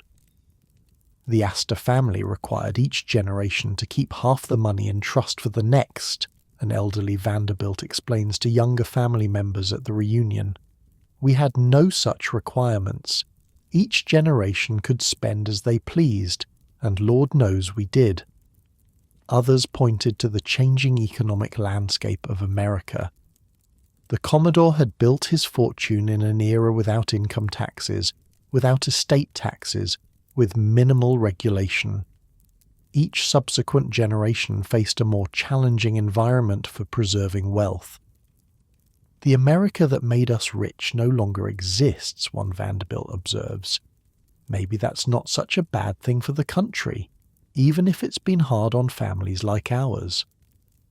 By the late 1970s, Gloria Vanderbilt was focusing less on her inheritance and more on building something of her own. Despite being in her 50s, an age when many people start thinking about retirement, Gloria was reinventing herself as a designer and entrepreneur. She had always had an eye for art and fashion. Now she was putting that aesthetic sense to commercial use, licensing her name for a line of designer jeans. It was a revolutionary concept at the time. Jeans were considered casual workwear, not a designer item. "Designer jeans?" her business manager asks skeptically when she first proposes the idea. "Who's going to pay premium prices for denim?" Gloria smiles confidently. "Just wait and see." She was right to be confident. The Gloria Vanderbilt jeans, with their signature swan logo and perfect fit, became a massive hit.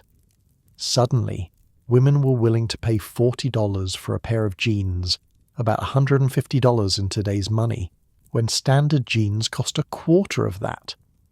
In a delicious irony, Gloria Vanderbilt, who'd inherited millions only to see much of it frittered away by financial mismanagement and failed marriages, was now making millions on her own through business acumen and hard work.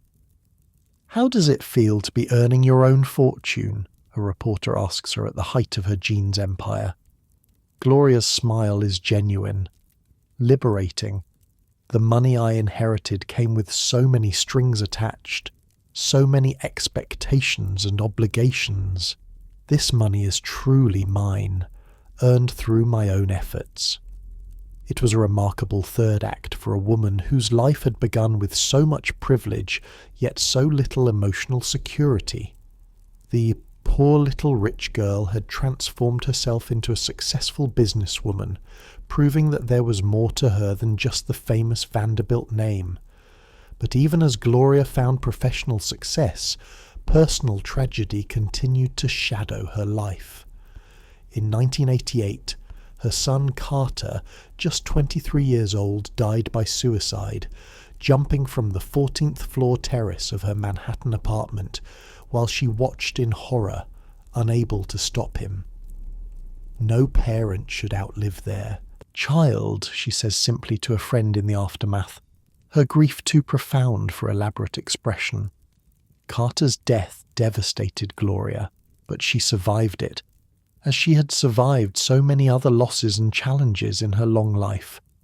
Her resilience was perhaps her most remarkable quality, more impressive than her beauty or her business success or even her famous name. Gloria's other son, Anderson Cooper, would go on to build his own successful career as a journalist and television personality, deliberately without using the Vanderbilt name professionally. Like his mother, he seemed determined to succeed on his own merits, rather than trading on the family legacy.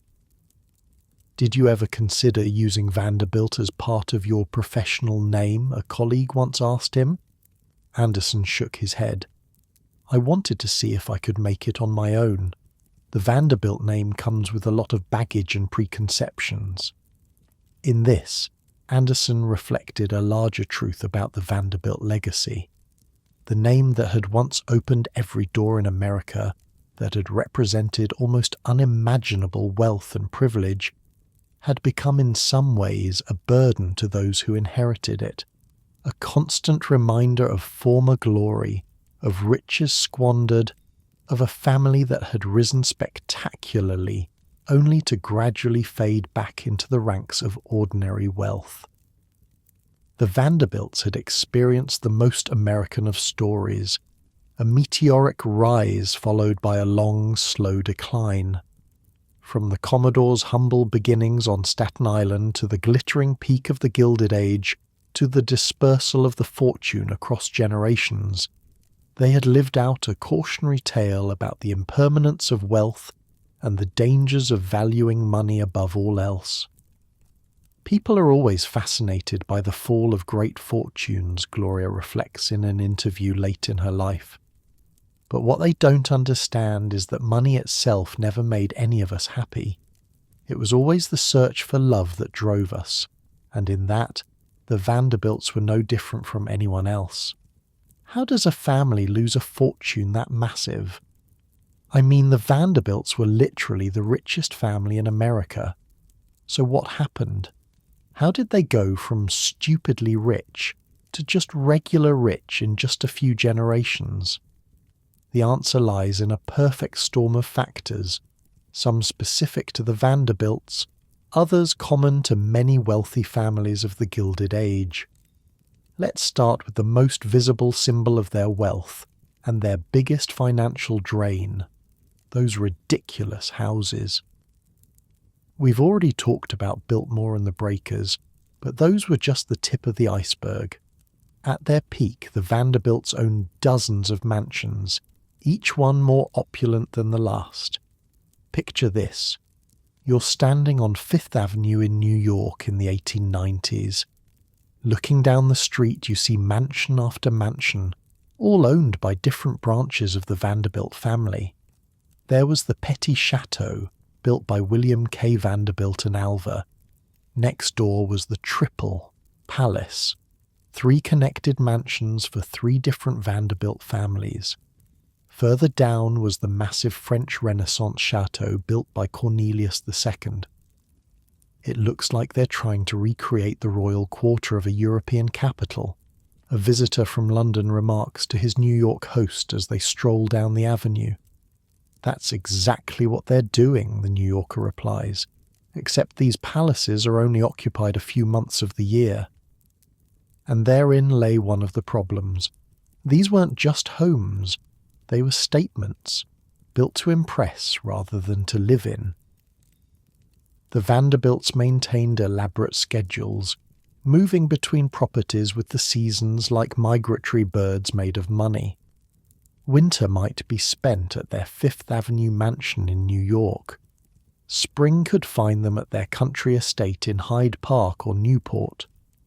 Summer was definitely Newport season, where the breakers and other cottages hosted elaborate parties. Fall might mean a stay at Biltmore in North Carolina, and that doesn't even count their European properties.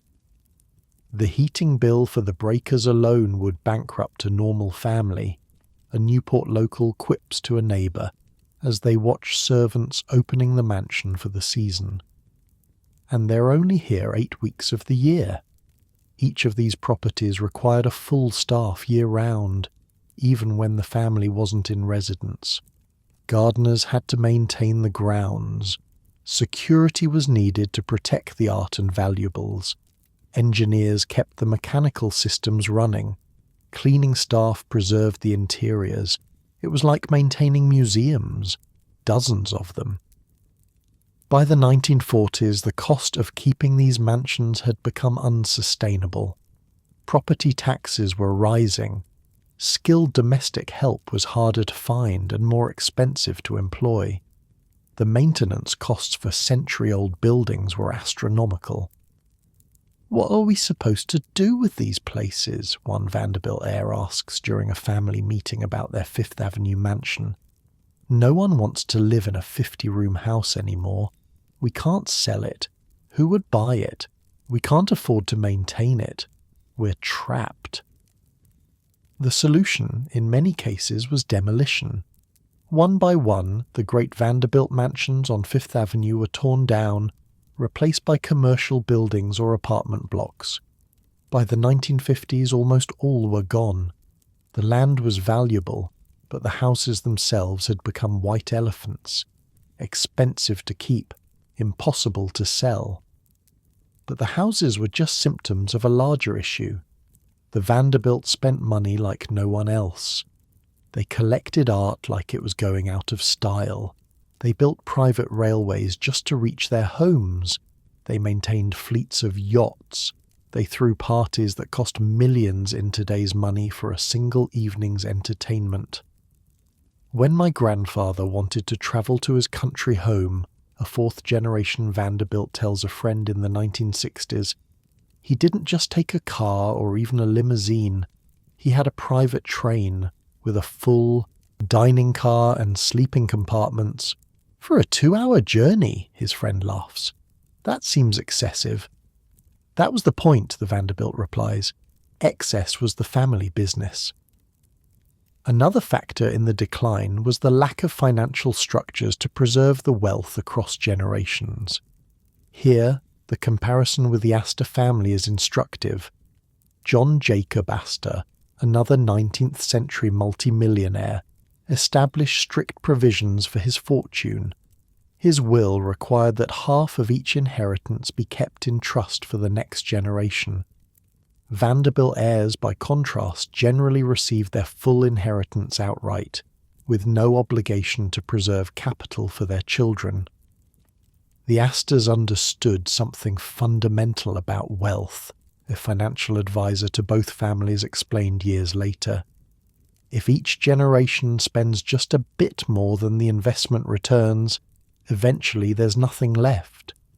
Their 50-50 rule meant that even spendthrift heirs could only damage half their inheritance.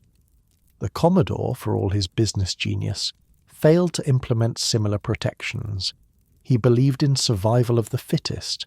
If his descendants couldn't manage their money, perhaps they didn't deserve to keep it.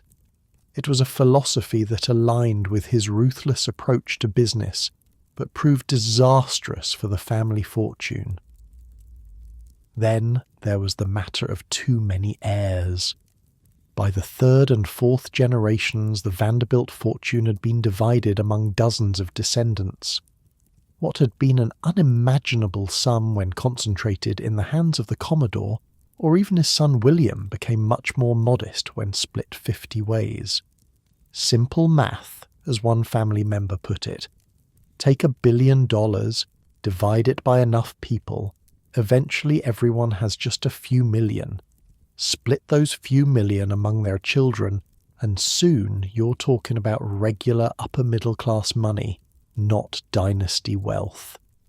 Another crucial factor was the changing tax landscape of America. When the Commodore made his fortune in the mid-19th century, there was no federal income tax, no estate tax, no capital gains tax. The government took virtually none of his earnings or wealth. By the time his great-grandchildren were inheriting, the picture had changed dramatically. The federal income tax, introduced in 1913, eventually reached rates as high as 94% for the highest brackets during the 1940s. Estate taxes claimed substantial portions of each inheritance. What had once been a tax-free fortune was now being steadily eroded with each generational transfer. My grandfather used to say that a third of the fortune went to the family, a third went to maintenance and staff, and a third went to the government, a Vanderbilt descendant recalled. By the time it filtered down to my generation, the government's share was much larger and the family's much smaller. The timing of American tax policy changes couldn't have been worse for the Vanderbilts. The heaviest taxation came just as the family was transitioning from wealth creators to wealth inheritors. Had these taxes existed in the Commodore's day, he might have structured things differently. By the time they arrived, it was too late. But perhaps the most fundamental reason for the decline was the shift in values from one generation to the next. The Commodore was ruthless, driven, and focused entirely on business. His son, William Henry, had somewhat softer edges, but was still a gifted businessman who doubled the family fortune. After that, though, the pattern changed. Few of the subsequent Vanderbilts showed much interest in or aptitude for business. They were collectors, sportsmen, socialites, and dilettantes, talented at spending money, but not at making it. The first generation makes it, the second generation maintains it, the third generation spends it, goes an old adage about family wealth. The Vanderbilts followed this pattern almost perfectly. My father always said we were taught how to be rich but never how to make money, a fourth-generation Vanderbilt observed in the 1970s. We learned which fork to use at dinner, but not how to read a balance sheet.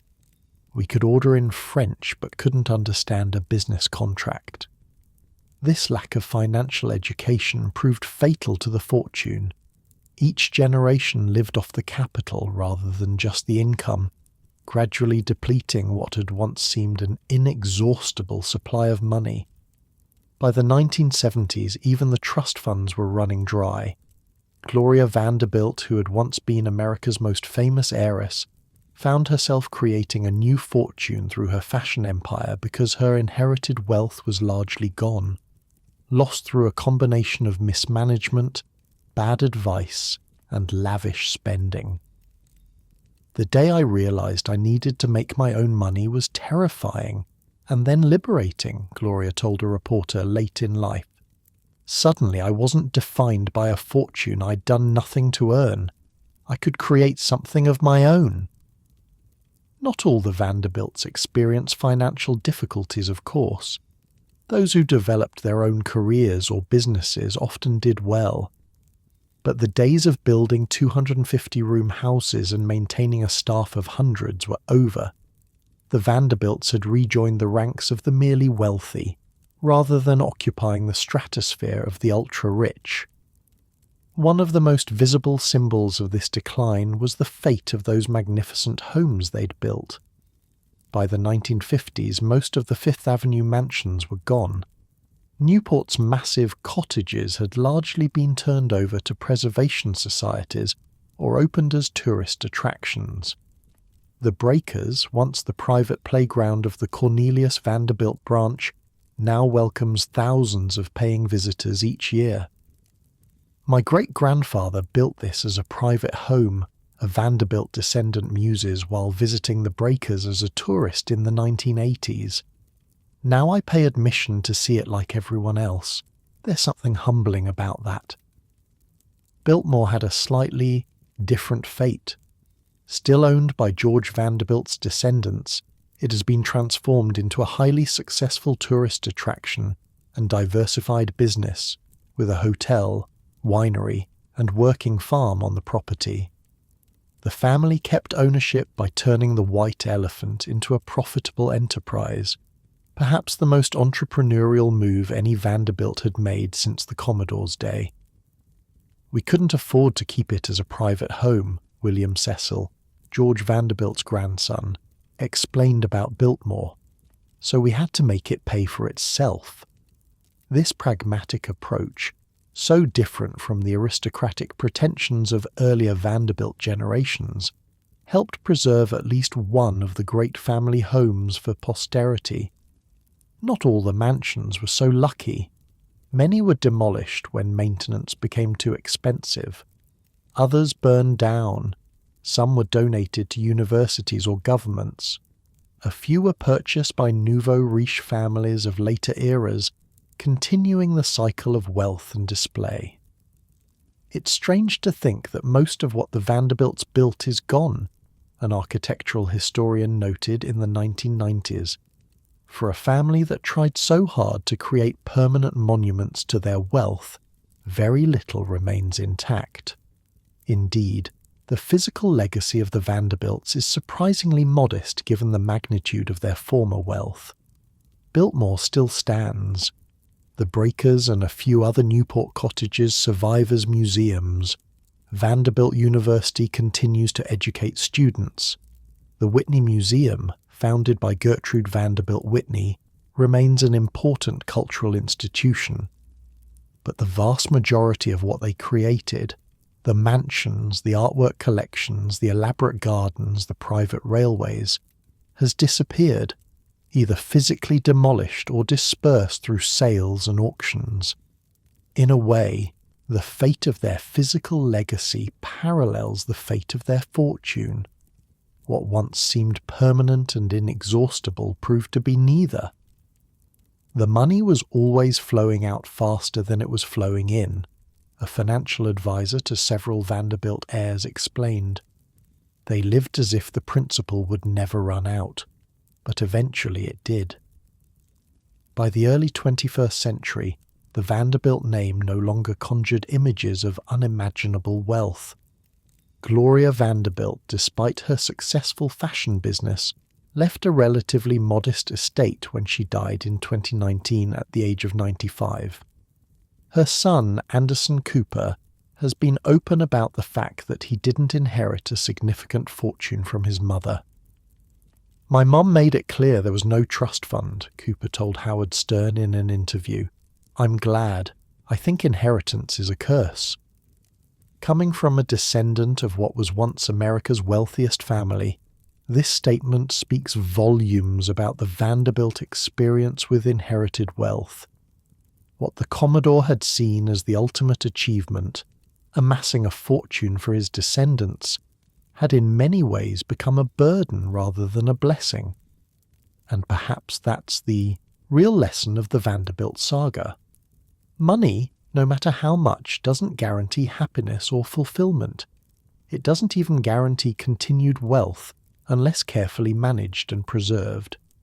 What looks unshakable in one generation can be gone by the next. The Vanderbilts experienced the American dream in hyperspeed, a meteoric rise from poverty to unimaginable riches, followed by a gradual return to more modest circumstances. In that sense, they're not so different from countless other American families who have risen and fallen, just with more zeros attached to the numbers. People always ask me if I regret not having the Vanderbilt millions, a fifth-generation descendant reflected in a recent interview. But money doesn't define who you are. What you do with your life does. Some of my ancestors were miserable despite their wealth. Others found happiness in spite of it. In the end, the money was just a detail in a much more complicated story. After her son Carter's tragic death in 1988, Gloria Vanderbilt somehow found the strength to reinvent herself yet again. Already in her mid-60s by this point, an age when most people are thinking about retirement, Gloria channeled her grief into creativity, returning to her first love, art. "I've always painted," she tells a visitor to her studio in her Manhattan apartment, surrounded by canvases in various stages of completion.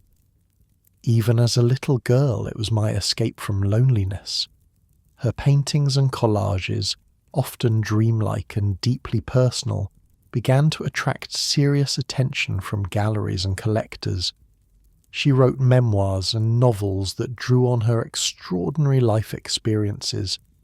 In her 70s and 80s, when many of her contemporaries were slowing down, Gloria was experiencing a creative renaissance.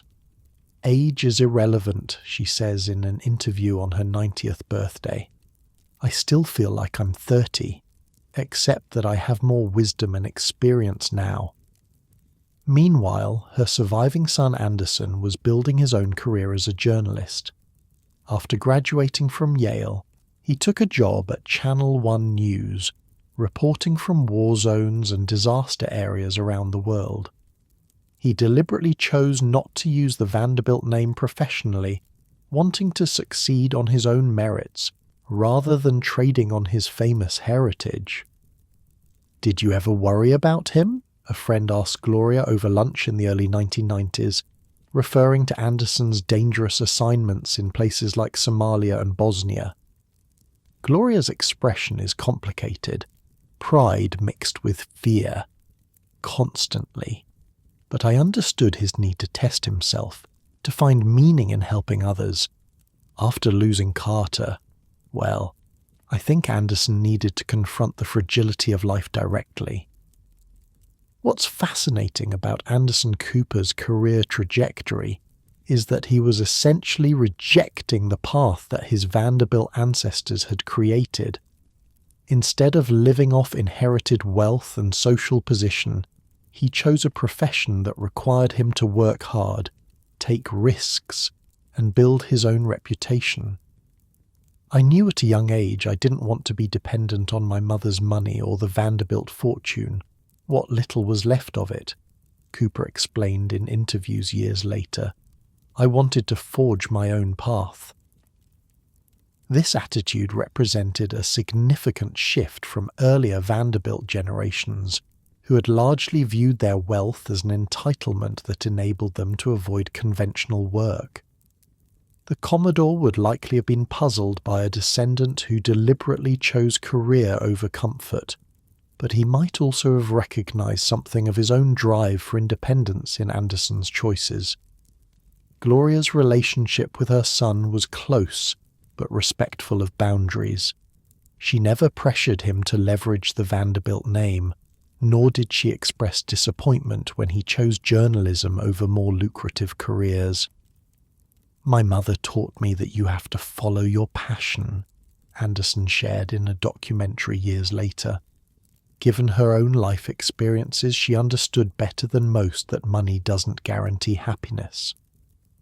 Gloria's later years were comfortable, but not extravagant by Vanderbilt standards. She lived primarily in a Manhattan apartment filled with art and mementos from her remarkable life. She maintained a small staff, nothing like the dozens of servants her ancestors had employed, and focused on her creative work rather than social obligations. "The difference between my life and my great-great-grandfather's is night and day," she observes, to a journalist touring her home. "The Commodore had a mansion with 50 rooms. I have an apartment with 10, and honestly I prefer it this way, less to clean." In her final decades, Gloria became an unlikely social media star, collaborating with Anderson on a book and documentary about their relationship. Instagram users fell in love with this elegant nonagenarian who combined old-world glamour with thoroughly modern candor about life's challenges. "Did you ever imagine you'd be famous on something called Instagram at age 93? A young interviewer asks her. Gloria laughs. "Darling, I never imagined Instagram. When I was young, television was the new technology everyone was talking about, but I've always believed in embracing the new." This adaptability, this willingness to reinvent herself as times changed, was perhaps Gloria's most remarkable quality. From the poor little rich girl of the 1930s to fashion designer in the 1970s, to artist and author in her later years, she refused to be defined by either her family name or her past experiences. The name Vanderbilt has opened some doors for me, she acknowledges in a late-life interview, and closed others, but ultimately I had to figure out who Gloria was, apart from any last name. When Gloria died in 2019 at the age of 95, she left behind a modest estate by Vanderbilt standards, estimated at around $200 million, much of which went to Anderson. The bulk of her inherited fortune had been lost decades earlier through a combination of mismanagement, poor advice, and excessive spending. What she left was largely the fruit of her own successful fashion and licensing businesses. My mum made clear to me there was no trust fund, Anderson told Howard Stern.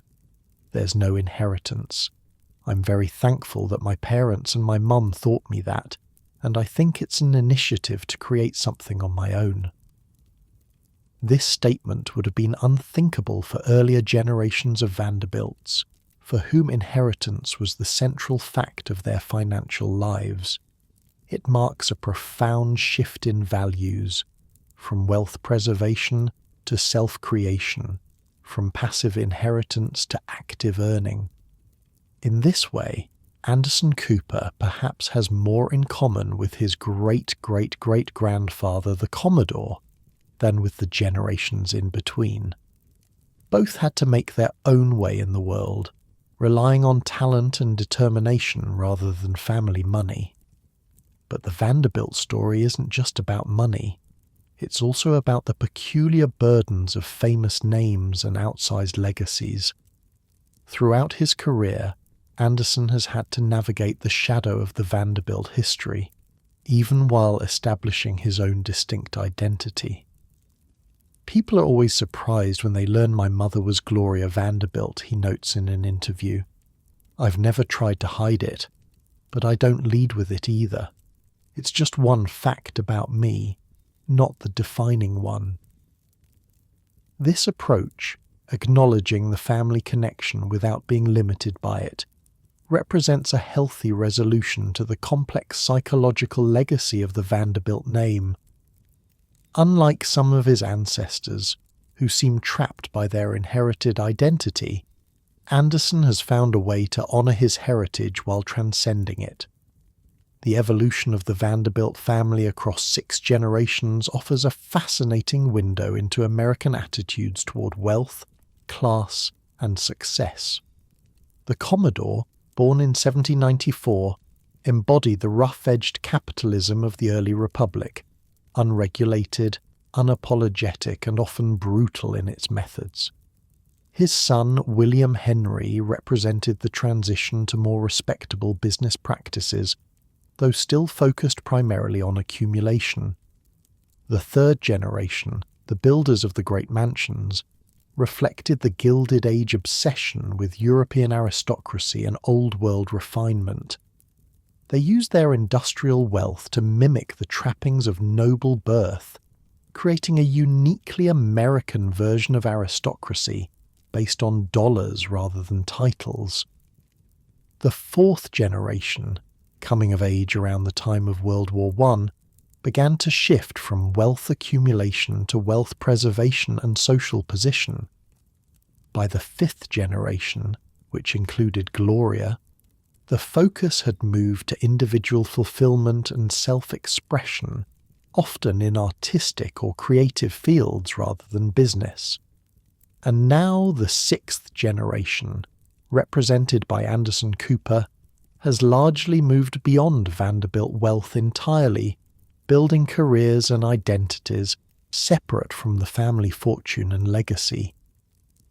Each generation of our family has had to figure out its relationship to the Vanderbilt name, a distant cousin of Anderson's observed at a family gathering.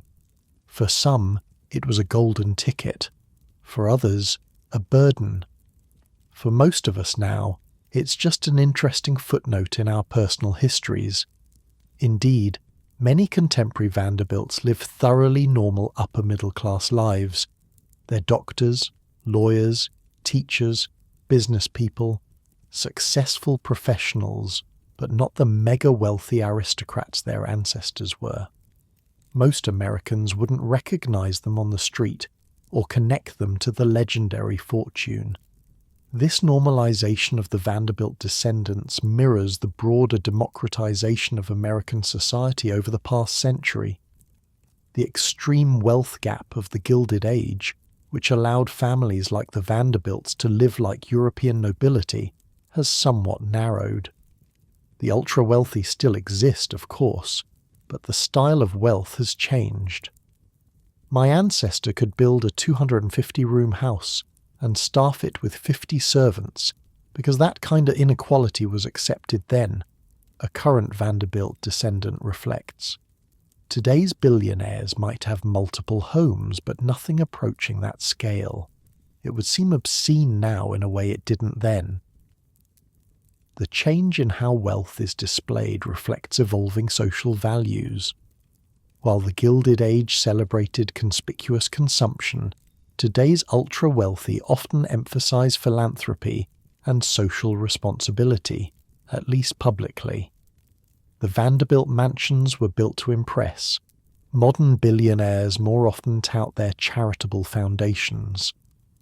The Commodore would be puzzled by Bill Gates giving away his fortune, suggests a historian of the Gilded Age. Not because the Commodore was uncharitable, he did establish Vanderbilt University after all, but because the scale and philosophy of modern philanthropy would seem alien to him. What remains of the Vanderbilt legacy today? Physically, not as much as you might expect given the scale of their former wealth. Most of the great mansions are gone. The railroad empire has been absorbed into larger corporate entities.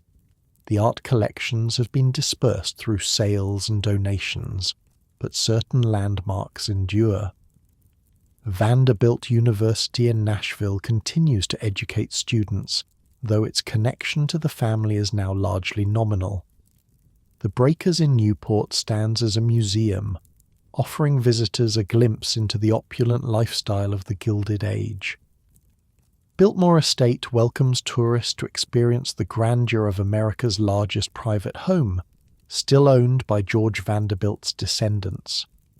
In New York City, Grand Central Terminal, rebuilt by the Vanderbilt-controlled New York Central Railroad in the early 20th century, remains one of the world's great public spaces, though few of the commuters rushing through it daily think about its connection to the family. There are also less tangible legacies. The Vanderbilt saga has become part of American mythology, a cautionary tale about the impermanence of fortune, a rags to riches to rags narrative that resonates with national beliefs about wealth and opportunity. Americans have always been fascinated by the rise and fall of great fortunes, notes a sociologist specializing in wealth studies. The Vanderbilt story satisfies both our admiration for self-made success and our suspicion of inherited privilege. In popular culture, the name Vanderbilt has become shorthand for old money and faded grandeur. It appears in countless novels, films, and television shows as a signifier of American aristocracy. The family that was once famous for its wealth is now famous for having been wealthy. A subtle but significant shift. For the surviving Vanderbilts, this cultural legacy is both a birthright and a challenge. How do you forge your own identity when your family name carries such historical weight? I remember the exact moment I realized my last name meant something to other people, recalls one young Vanderbilt descendant. I was about 7, introducing myself to a friend's parent, and they did a double take. Vanderbilt, like the family. It was the first time I understood that my name wasn't just mine. It belonged to history in some way.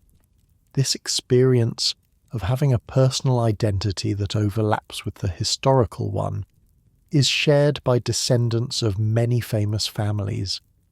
But the Vanderbilts occupy a particular place in American consciousness as symbols of a specific moment in the nation's economic development.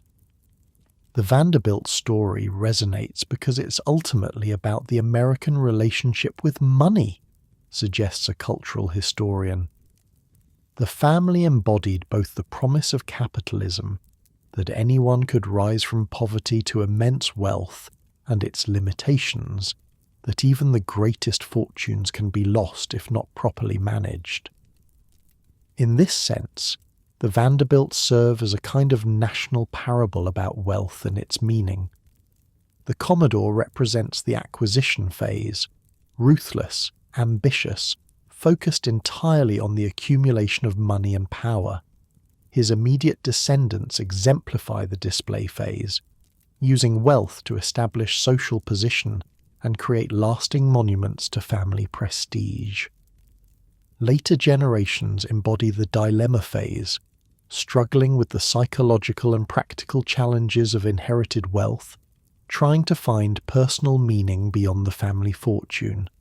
And the current generation, largely detached from Vanderbilt money, represents the legacy phase, figuring out what the family story means when the fortune itself is gone. Every wealthy family goes through these stages eventually, observes a wealth advisor who works with multi-generational fortunes. What makes the Vanderbilts fascinating is that they went through the entire cycle so quickly and so publicly. Most family fortunes decline more slowly and with less drama. Indeed, the dramatic arc of the Vanderbilt saga, from the Commodore's humble Staten Island beginnings to the breathtaking opulence of the Gilded Age mansions, to Gloria's designer jeans empire to Anderson Cooper's CNN career, has few parallels in American history. It's a story that spans the full breadth of the American experience with wealth, from creation to dissolution. In a way, we're lucky the money didn't last, reflects one current Vanderbilt descendant. The cousins who grew up with the last of the real fortune had complicated relationships with it. Those of us born after it was mostly gone have had the freedom to become whoever we wanted to be. This perspective, that the loss of the fortune might have been a blessing in disguise, would likely have horrified the Commodore, who spent his life amassing wealth for his descendants. But it reflects a modern understanding of how inherited money can distort normal development and create dependency rather than opportunity. The irony is that many of today's Vanderbilts have achieved the American dream more authentically than their wealthy ancestors, notes a family historian. They've built careers, raised families, and found purpose without relying on inherited millions. In that sense, they might be closer to the Commodore's self-made spirit than the generations who simply lived off his fortune. As the sun sets on the Vanderbilt saga, what lessons can we draw from their extraordinary journey? Perhaps the most obvious is that no fortune, no matter how vast, is truly permanent. The wealth that seemed inexhaustible in the Commodore's day was largely gone within a century, dispersed through taxes, division among heirs, changing economic conditions and simple mismanagement. But there are deeper lessons too, about the nature of a legacy and what we pass on to future generations. The Commodore believed he was securing his family's future by leaving them money. In reality, the most valuable inheritance may have been the family story itself, a narrative rich with achievement and failure, excess and loss, that continues to offer meaning to Vanderbilt descendants and fascination to the broader public. Being a Vanderbilt today means being the custodian of a story, says a young family member. The money is gone, the mansions mostly demolished or turned into museums. What remains is this incredible American tale that happens to be our family history. That's a different kind of inheritance, but a meaningful one. As our journey through the Vanderbilt saga draws to a close, let's return to where it all began, Staten Island. That's where Jan Ertzen first stepped off the boat from the Netherlands in 1650, and where the Commodore was born a century and a half later. It's also where many Vanderbilts now rest for eternity, in a family cemetery and mausoleum that stands as one of the few remaining physical connections to their legacy. The Vanderbilt Family Cemetery and Mausoleum sits quietly on Staten Island, far from the glamour of Fifth Avenue or Newport. It's a beautiful but relatively modest structure designed by Richard Morris Hunt, the same architect who created so many of the family's grand homes. The mausoleum took inspiration from a Romanesque abbey in France. Even in death, the Vanderbilts look to European models for their aesthetic. If you visit today, you'll find a peaceful place where generations of Vanderbilts are interred. The Commodore is there, alongside many of his descendants. The mausoleum remains a New York City landmark, one of the few tangible reminders of the family's once overwhelming presence in American life. There's something poetic about ending up back on Staten Island, a Vanderbilt descendant muses while visiting the family plot. The Commodore left here to conquer Manhattan and the business world. Now they've all returned.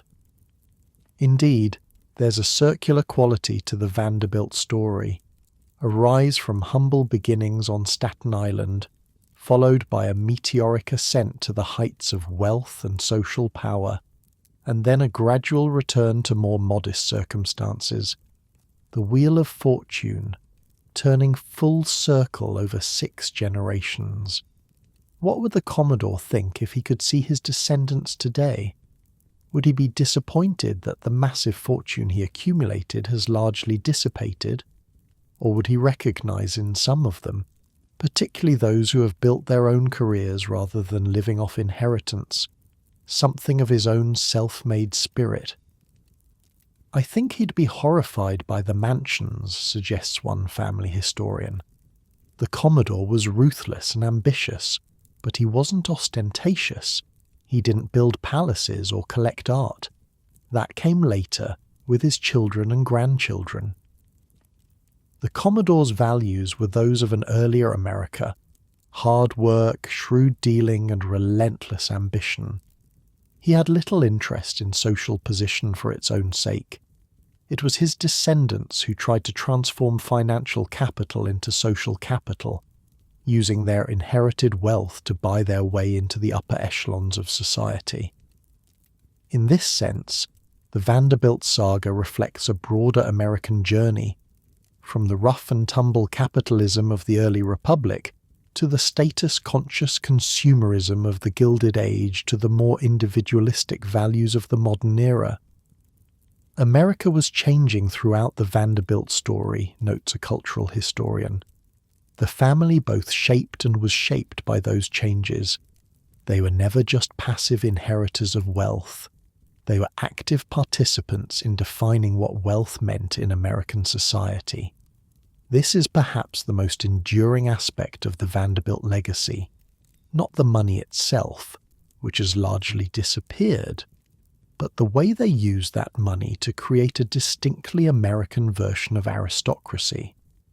Unlike European nobles, who derived status from bloodlines and royal favour, the Vanderbilts represented a new kind of elite based on financial achievement rather than birth. They were trying to figure out what it meant to be really rich in a country founded on democratic principles, explains a professor specializing in Gilded Age history. There was no roadmap for that. European aristocrats had centuries of tradition to guide them. The Vanderbilts were making it up as they went along. This improvised quality gives the Vanderbilt story its peculiarly American character. They were experimenting with wealth in a nation that simultaneously celebrated financial success and remained suspicious of inherited privilege. The tensions and contradictions in that position account for much of the family's complicated history. As night falls over the Vanderbilt mausoleum, the stone structure takes on a somber dignity. It's built to last centuries, unlike the fortune that paid for it. There's a lesson here about what truly endures, about the difference between money and legacy, between wealth and meaning. The current generation of Vanderbilts has had to grapple with these distinctions in their own lives. Without vast inherited wealth to define them, they've had to find purpose and identity through their own efforts. In many ways, this has freed them from the gilded cage that trapped some of their ancestors. The family money is gone, acknowledges one contemporary Vanderbilt, but the family itself continues. We're still here, still making our way in the world, still carrying forward a remarkable American story. This perspective, focusing on continuity of family rather than preservation of fortune, represents a healthier relationship with the Vanderbilt legacy than some earlier generations managed to achieve. The descendants who defined themselves entirely by their inheritance often struggled with purpose and identity. Those who have found meaning beyond the family money seem, on the whole, to lead more fulfilled lives. Money is a tool, not a purpose, Gloria Vanderbilt often said in her later years. It took me decades to understand that distinction. I hope future generations learn it more quickly than I did.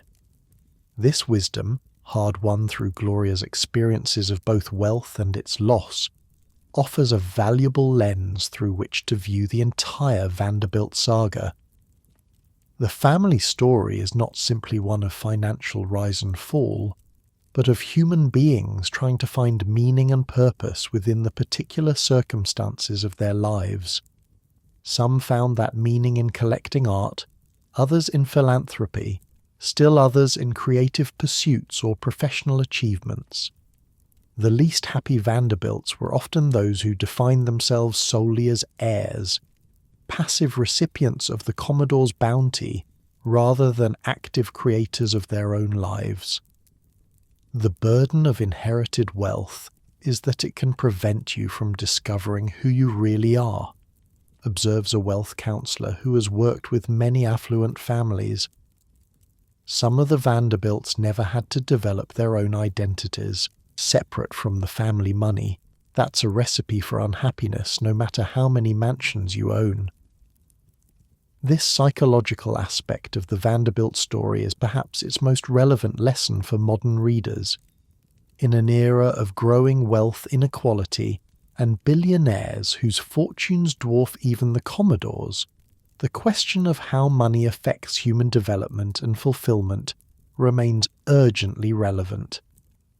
You look at today's tech billionaires setting up elaborate trusts for their children, notes an estate planning attorney. They're wrestling with exactly the same questions the Commodore faced. How much is too much? What does it do to a person to inherit vast wealth they didn't earn? There are no easy answers. Indeed, many of today's ultra-wealthy cite the Vanderbilts as a cautionary tale, an example of how quickly a great fortune can disappear if not properly structured and managed. Warren Buffett, explaining his decision to give away most of his wealth rather than passing it to his children, specifically mentioned the Vanderbilt family as a model of what he wanted to avoid. The Vanderbilts had financial managers who tried to predict inflation, bond yields, stock returns, explains a financial historian, but they didn't account for the most unpredictable variable of all, human behavior. No financial model can tell you what happens when you give a 21-year-old more money than they could spend in 10 lifetimes. This human element, the psychological impact of extreme wealth on its possessors, runs like a current through the entire Vanderbilt story. From the Commodore's ruthless accumulation to his children's status, seeking to later generations' struggles with purpose, the family's relationship with money was always complex and often fraught. We think having unlimited money would solve all our problems, reflects a therapist who works with wealthy clients. The Vanderbilt story shows us that it often creates a whole new set of challenges. Extreme wealth doesn't exempt you from the basic human need to find meaning and purpose. If anything, it can make that search more complicated. As the moon rises over the Vanderbilt mausoleum, casting long shadows across the gravestones, there's a quiet reminder that wealth, in the end, is temporary. Even the greatest fortune in American history couldn't prevent the Commodore and his descendants from sharing the same fate that awaits us all.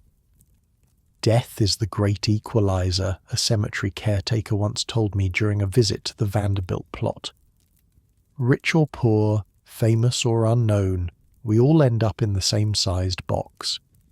What matters, then, is not the money itself, but what we do with the time we have, how we use whatever resources are available to us to create lives of meaning and purpose.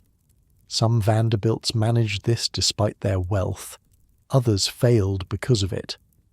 The sun has set now on the Vanderbilt empire. The mansions are museums or demolished, the fortune divided and diminished, the railroad companies merged or bankrupted.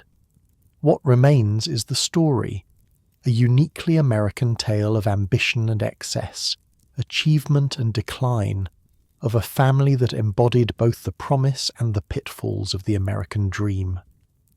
I feel a connection to my ancestors, says a young Vanderbilt descendant visiting the family mausoleum for the first time, not because of their money, which is long gone, but because their experiences, their struggles and triumphs, their mistakes and achievements shaped the world I was born into. This sense of connection, of being part of a continuing human story that extends backward into the past and forward into the future, is perhaps the most valuable inheritance any family can pass down. The Vanderbilts, for all their wealth and all their losses, remain alive in the DNA of their descendants and in the collective memory of American culture. As we drift towards sleep, let's reflect on what the Vanderbilt saga can teach us about our own lives. Few of us will ever possess even a fraction of their wealth, but all of us face similar fundamental questions. What gives our lives meaning? How do we define success? What legacy do we hope to leave for those who come after us? The Vanderbilts, for all their privilege, struggled with these same questions. Money gave them extraordinary opportunities, but didn't exempt them from the basic human search for purpose and connection. Their story reminds us that true wealth lies not in what we possess, but in what possesses us, the passions, relationships, and values that give our lives meaning. In Staten Island, the Vanderbilt Mausoleum stands silent under the stars, a monument not just to a family but to the transience of material success. The fortune that built it has vanished, but the story endures, a reminder that what we build within ourselves and our relationships may ultimately prove more durable than what we build with stone and money. The richest Vanderbilt and the poorest of their descendants share the same earth now, equal in the democracy of death. But while they lived, each had the same fundamental human opportunity to discover purpose, to create meaning, to find love, to leave some small positive mark on the world they briefly inhabited. As you lie in your comfortable bed, far more comfortable than anything the Commodore knew as a boy on Staten Island, though perhaps less opulent than the silk-sheeted beds of Biltmore, remember that your life, like every life, is a story in progress. The Vanderbilts had extraordinary resources but faced the same essential human challenge we all do: to use whatever we have, much or little, in ways that create meaning and connection. Their saga, spanning centuries and billions, ultimately distills to the same questions that each of us faces in the quiet moments before sleep. Did I use today well? Did I move closer to becoming the person I want to be? Am I creating a life that reflects my deepest values? Money, the Vanderbilts discovered across generations, could build palaces but couldn't answer these questions. That work falls to each of us, regardless of the balance in our bank accounts. As your consciousness begins to drift toward dreams, perhaps there's comfort in knowing that even America's once richest family face the same fundamental human challenges we all do, and that true wealth has never been measured in dollars alone. The stars shine over the Vanderbilt mausoleum tonight. The same stars that guided the Commodore's ferries across the harbour nearly 2 centuries ago. The fortune is gone, the palaces mostly vanished, but the human story continues, in the lives of the Vanderbilt descendants, in the cultural memory of America, and now in your thoughts as you drift gently into sleep.